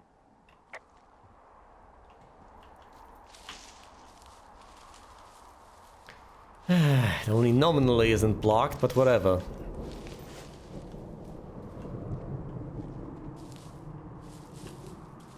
Simplest way to unblock a trail. Okay, that's my watchtower. And I'm headed south, so that means that we are right around here. Alright. And now, I will finally go ahead and explore what I have not yet explored. I've explored pretty much everything except for the medicine wheel over there, as far as my travel west is concerned. But there are other paths I have not yet taken. This southeastern area, for instance, has been thoroughly unexplored. So the first place I will go to, well, I will stick to the eastern edge over here. But then, once I get to these winding paths, I'll go to the medicine wheel instead of going anywhere else. East, where's east? That away.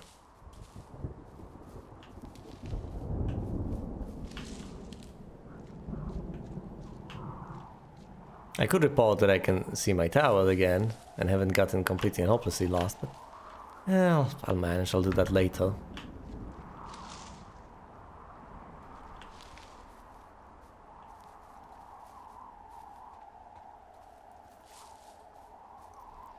Should have explored this a long time ago, when I first got the opportunity. That's okay. I will not blame myself anymore. I will just go ahead, take the opportunity right now, and explore. Why not? Oh, there we go. We can go through here.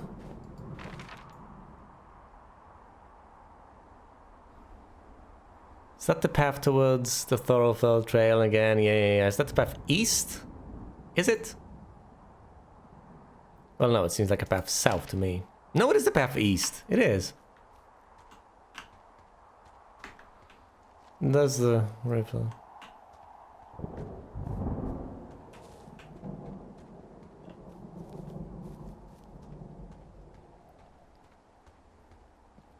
Boy, this thunder thing is really making no impression on me whatsoever. Imagine getting struck by lightning here, because I've meandered for too long. No, you're supposed to go back to your watchtower. Don't just walk the woods, in the middle of a... So. Whoa, Delilah, the trail I hiked in on, it's gone. What is this, the Twilight Zone? No, there was a rock slide. Is there another path out of the thoroughfare? Let me think. Oh my god, I guess I'm lucky I wasn't on it when it happened. Yeah, for sure. You know, without some impossible mountaineering, there's not really another way out. So what the hell? We'll fly you out? I mean, sometimes folks get cut off by fire and we just scoop them up when it's time to go. Okay. I'm trapped here. Nervous. I'm trapped here. Maybe I'll just live out here now. Henry the Hermit. Maybe I'll find myself a baby bear to keep as a pet and live off the land like Grizzly Adams. Yeah. That's it. That's where I came from, apparently. That's the path. Presumably. The one over there. It's gone. Look, I should have discovered that a while back.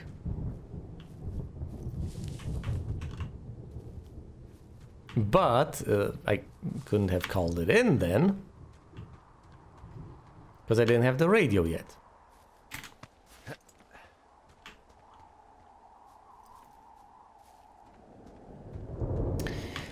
It does appear, though, that I am confined to this area.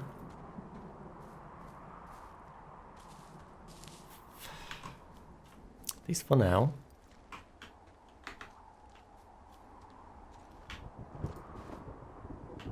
There's not much hope of getting out. There's not much need to get out either, but even if there was, well, I wouldn't quite have the opportunity. We've been here.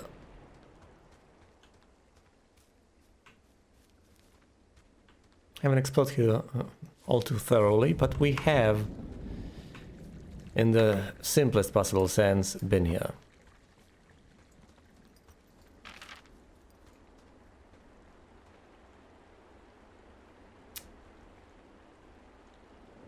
That's the place with cache 307. It's the Ruby River.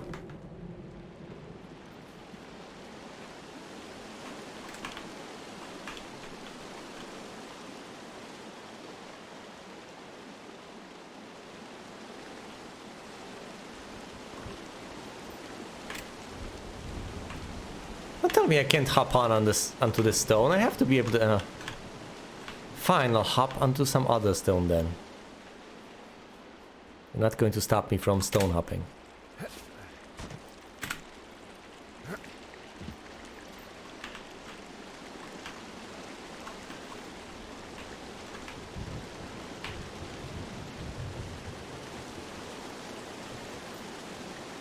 Well, I can wade through the water, it doesn't matter all that much.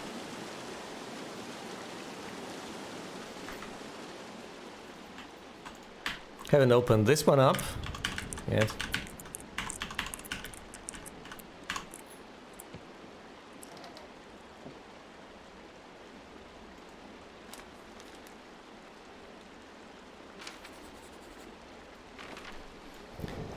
All right, map updated.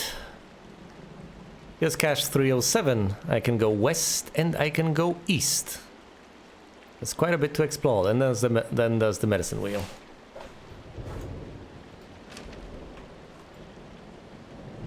After lake, after two forks, Cottonwood Creek, and the camping grounds. Okay. What about the note? Actually, let's read it first.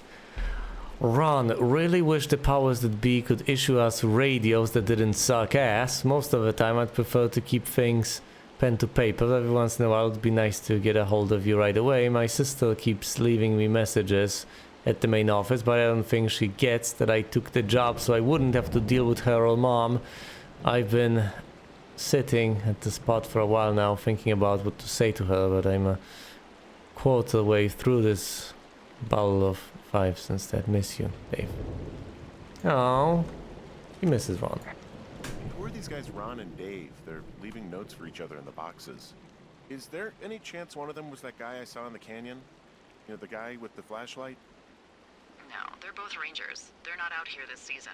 I didn't really know him that well, but I always assumed the only thing Ron cared about was chasing tail and getting loaded. It's somehow comforting to know that he was able to keep up a correspondence with someone who wasn't going to send him a topless Polaroid. Yeah, Dave really cared about the guy, apparently.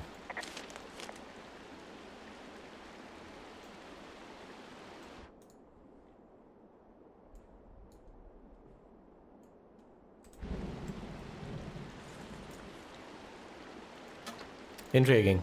So who the hell have I encountered? And of course, now that I have access to this, it makes sense to ask this question. Otherwise, in a different order, I wouldn't have met the guy with a flashlight to ask about him and opening this crate. Wow.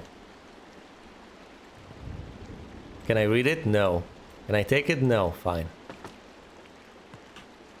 I am not the great Conholio. Jaina!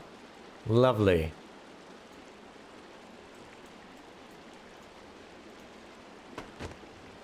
I will put it back. One chance to die. Yes! The first book in Crime by the Numbers from the author of the best-selling Spectre and Spy series. One Chance to Die is the book that started it all. Neil Black. The South Sea's most effective but least known detective. Former SCPD officer, Neil is to few, an ally to only one. Justice. South City is in trouble. A city deep in debt, tumbling into turmoil when the deputy mayor is assassinated, and South City Police Department fears the killer is one of their own. With any internal affairs investigation, put another target on someone's back, it's all upon the only person who can do the job, Neil Black. In a high-stakes game of chicken, he is the only one willing to take the risks to stop the killer in his tracks and do what nobody else can do. Put South City in the black. Maybe I should take these books. Oh, look, a little raccoon symbol. Maybe I should take these books and just toss them all the way home. I could hypothetically do that. There's nothing stopping me. I can carry them.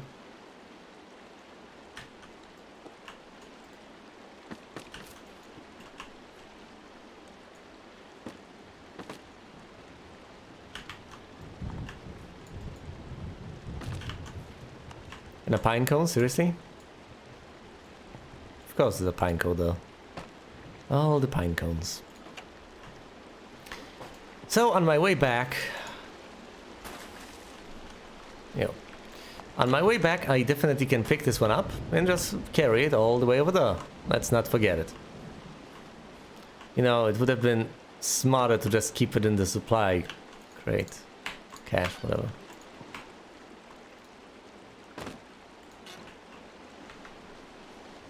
Right, now I'm headed south, right? That is correct, I'm headed south.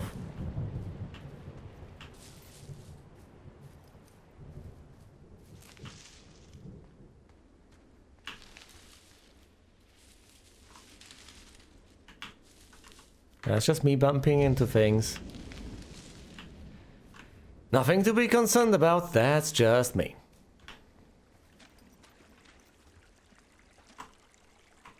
Wait, what?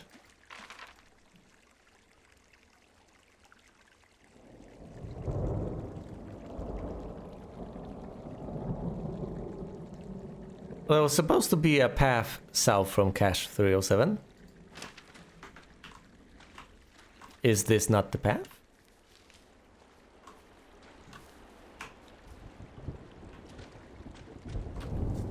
Wait a minute.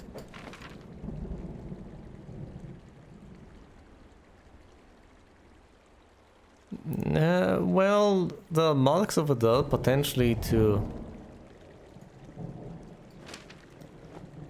tell me that there are rocks there, but there should be a path leading south.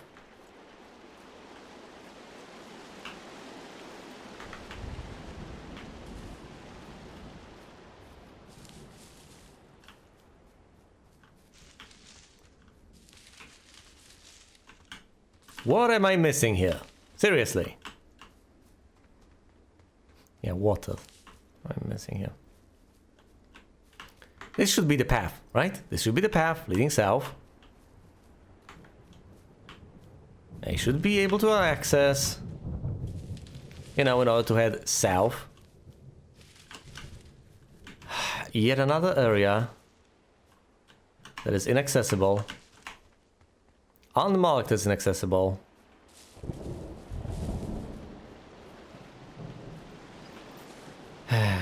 An infuriating and its tantalizing tendency to keep me out without even telling me that it is keeping me out.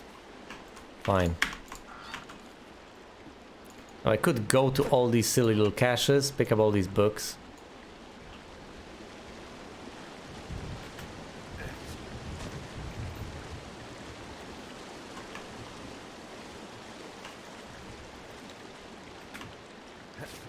And carry them back home, why not? I might get the opportunity later on.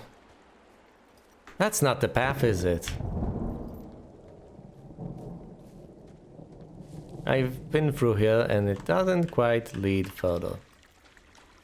You just get stuck. Great.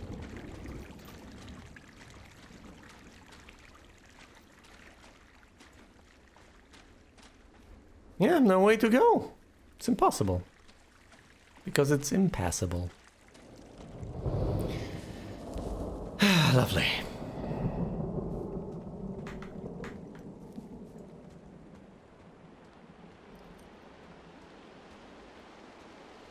I'll drop the book off somewhere near the Watchtower and proceed to the medicine wheel. There's not much more for me left to explore.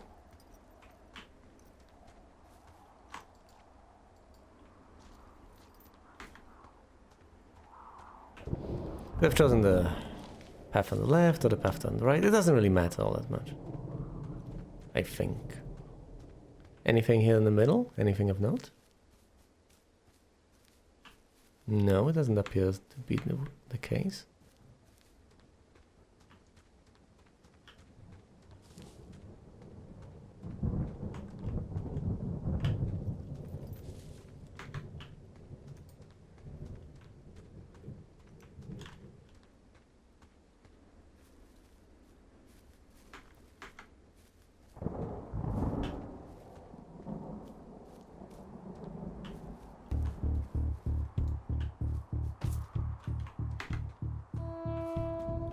Not interested, not yet.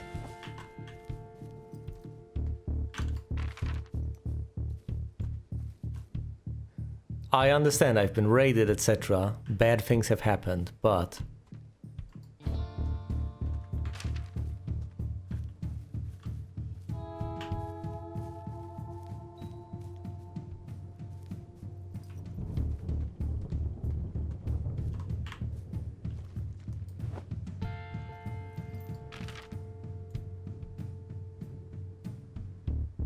But more notably, I want to head west.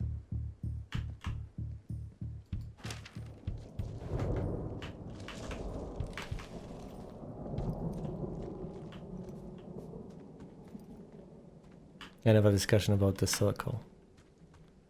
Wait, what is this? 306. Where am I? That's cache 306. Okay, I need to head south. I've been here already.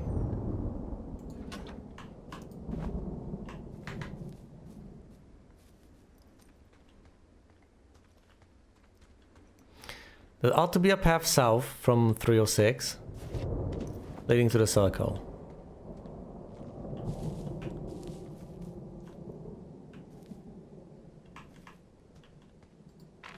Ruby River, eh?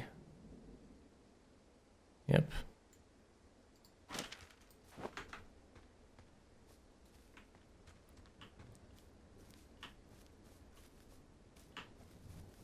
This is the circle. This is it. I found, as far as I can tell, the last location I have not yet visited. I am being mostly thorough. I sincerely hope I haven't missed anything on my way here. My heart is racing and I know that things have happened. Wow, there's an old, I think it's called a medicine wheel out here. Yeah, it was made by Crow American Indians hundreds of years ago. There are lots of small ones. Have you ever been to Medicine Wheel Monument over in the Bighorns? I sure haven't. Well, it's worth a 3-hour detour on the way home in August. Neat. I'll keep it in mind. I haven't lost the trail.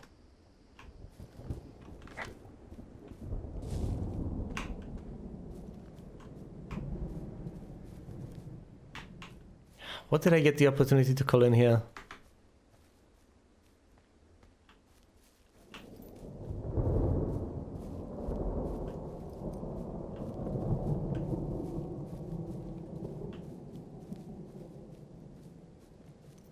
Anything?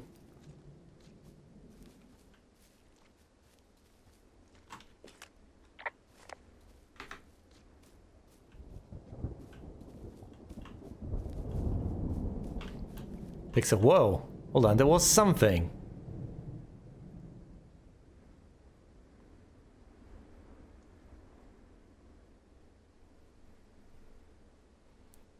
Oh, this is annoying.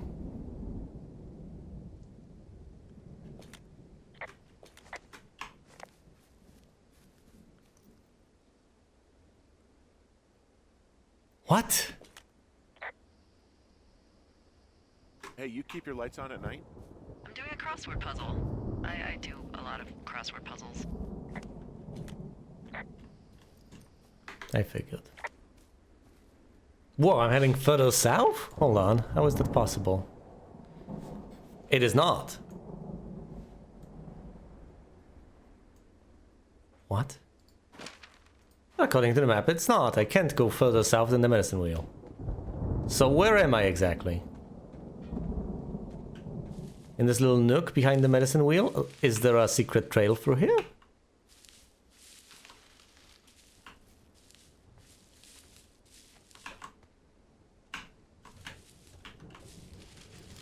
No.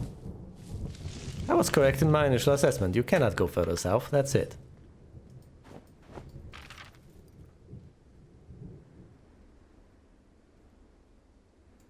You know, let's just entertain the idea for the time being. Why the hell not? So I'm at the medicine wheel. So you're near your lookout. Yeah, sure.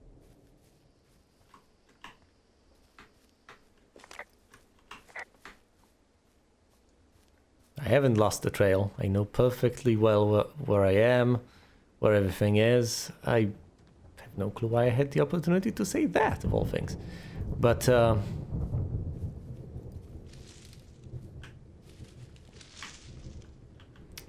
think things are about to get interesting. Why am I headed west? This is completely pointless. No. Let's head east, actually come back to my place and notice that it has been vandalized. Then remark upon that and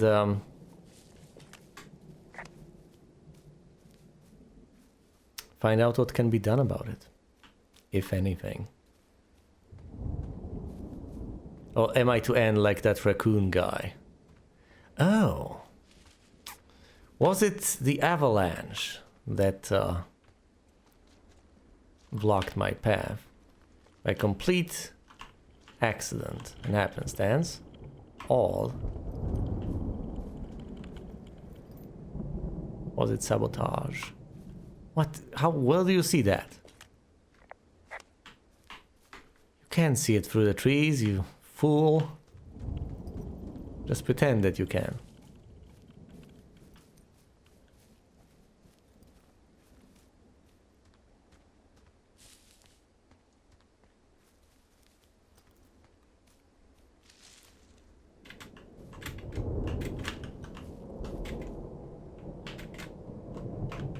Yeah, whatever, I don't need to climb over this.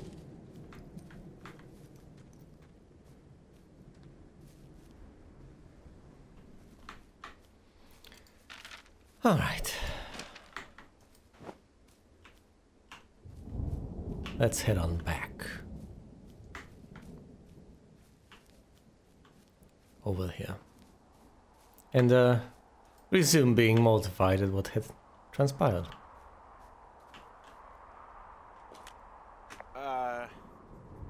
What can I do for you? Well, my typewriter is on the ground, outside of my tower.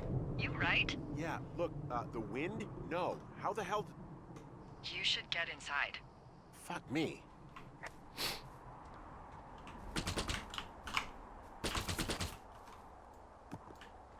Examine. Anything happened to it?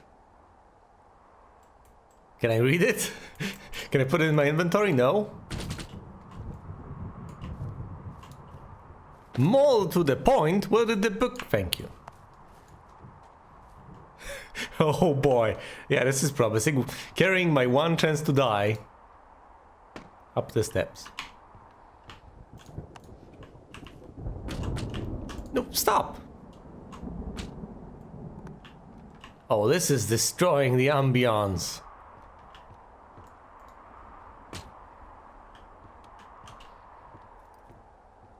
You know, you may get upset at me doing this, but on the other hand, I don't put the blame on me. I don't put the blame on myself. I put the blame on the game. Seriously, you should be able to carry two things at once. You have two hands. At least I do. I don't know about you. If you don't have two hands, be advised that I do have two hands. And I'm capable of carrying a typewriter in one hand and a book in another.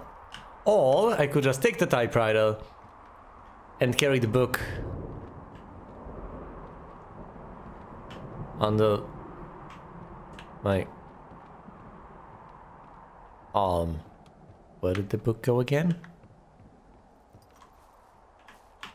Oh, come on! I will report the broken glass, but I wanted to pick up the book, carry the book up the, you know, the usual.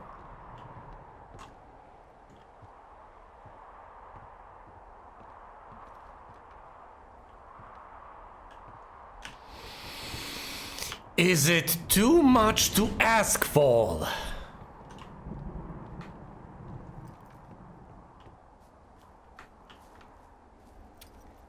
Did it just melt through the...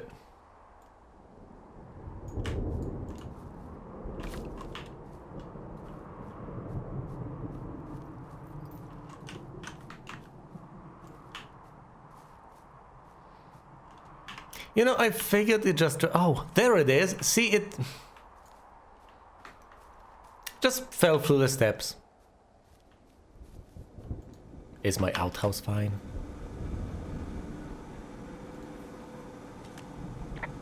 Oh, right, I can call in all these things. Fine, I will call in all the things. So this generator is all the power I've got out here. Yep, it doesn't go through much gas, and, well, you don't have much in the way of electronics, so... What about my hairdryer? Oh, I'm sorry. You might just have to make peace with frizzy locks. I could never.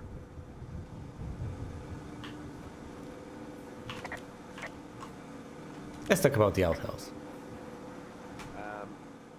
So it's just the outhouse then, in terms of going to the bathroom? You're a man, Henry. You can go wherever you want. Well, number one at least. And, full disclosure, I pee wherever I want as well. That's great. I guess it's one of the advantages of living out here in the woods. Where did I drop the book? I swear.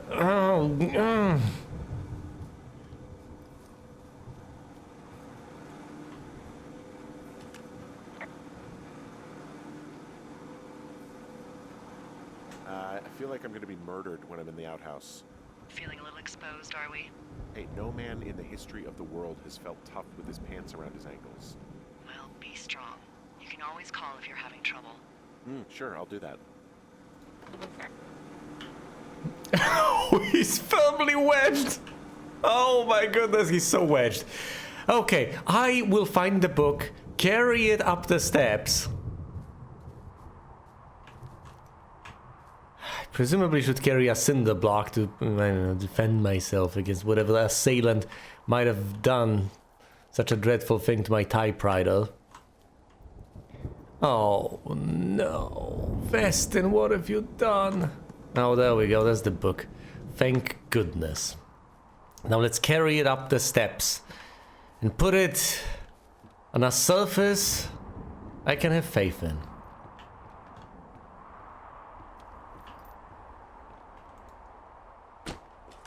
Someone broke in. Hey, what? They wrecked the place. Threw my typewriter out the window. Motherfucker. Holy shit. I'll let the Forest Service know what happened. Thank you. I'm gonna have to fix the window. Tomorrow, Henry, you won't be cold. Oh, right, of course, I'm in the United States.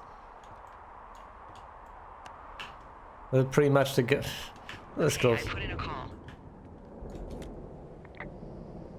Well, what can they do about it? Will they catch whoever did it? This is the Forest Service, Henry. They're not exactly Hawaii 5-0. Do you have any idea who would have done this? I did probably piss off the girls at the lake. Ugh, fuck them. Well, I'll have the Rangers keep an eye out for a couple of young women and question any they find. I can't believe someone would do this. I worry about bears and fires, and that's about it. And now I've got to worry about some, violent campers?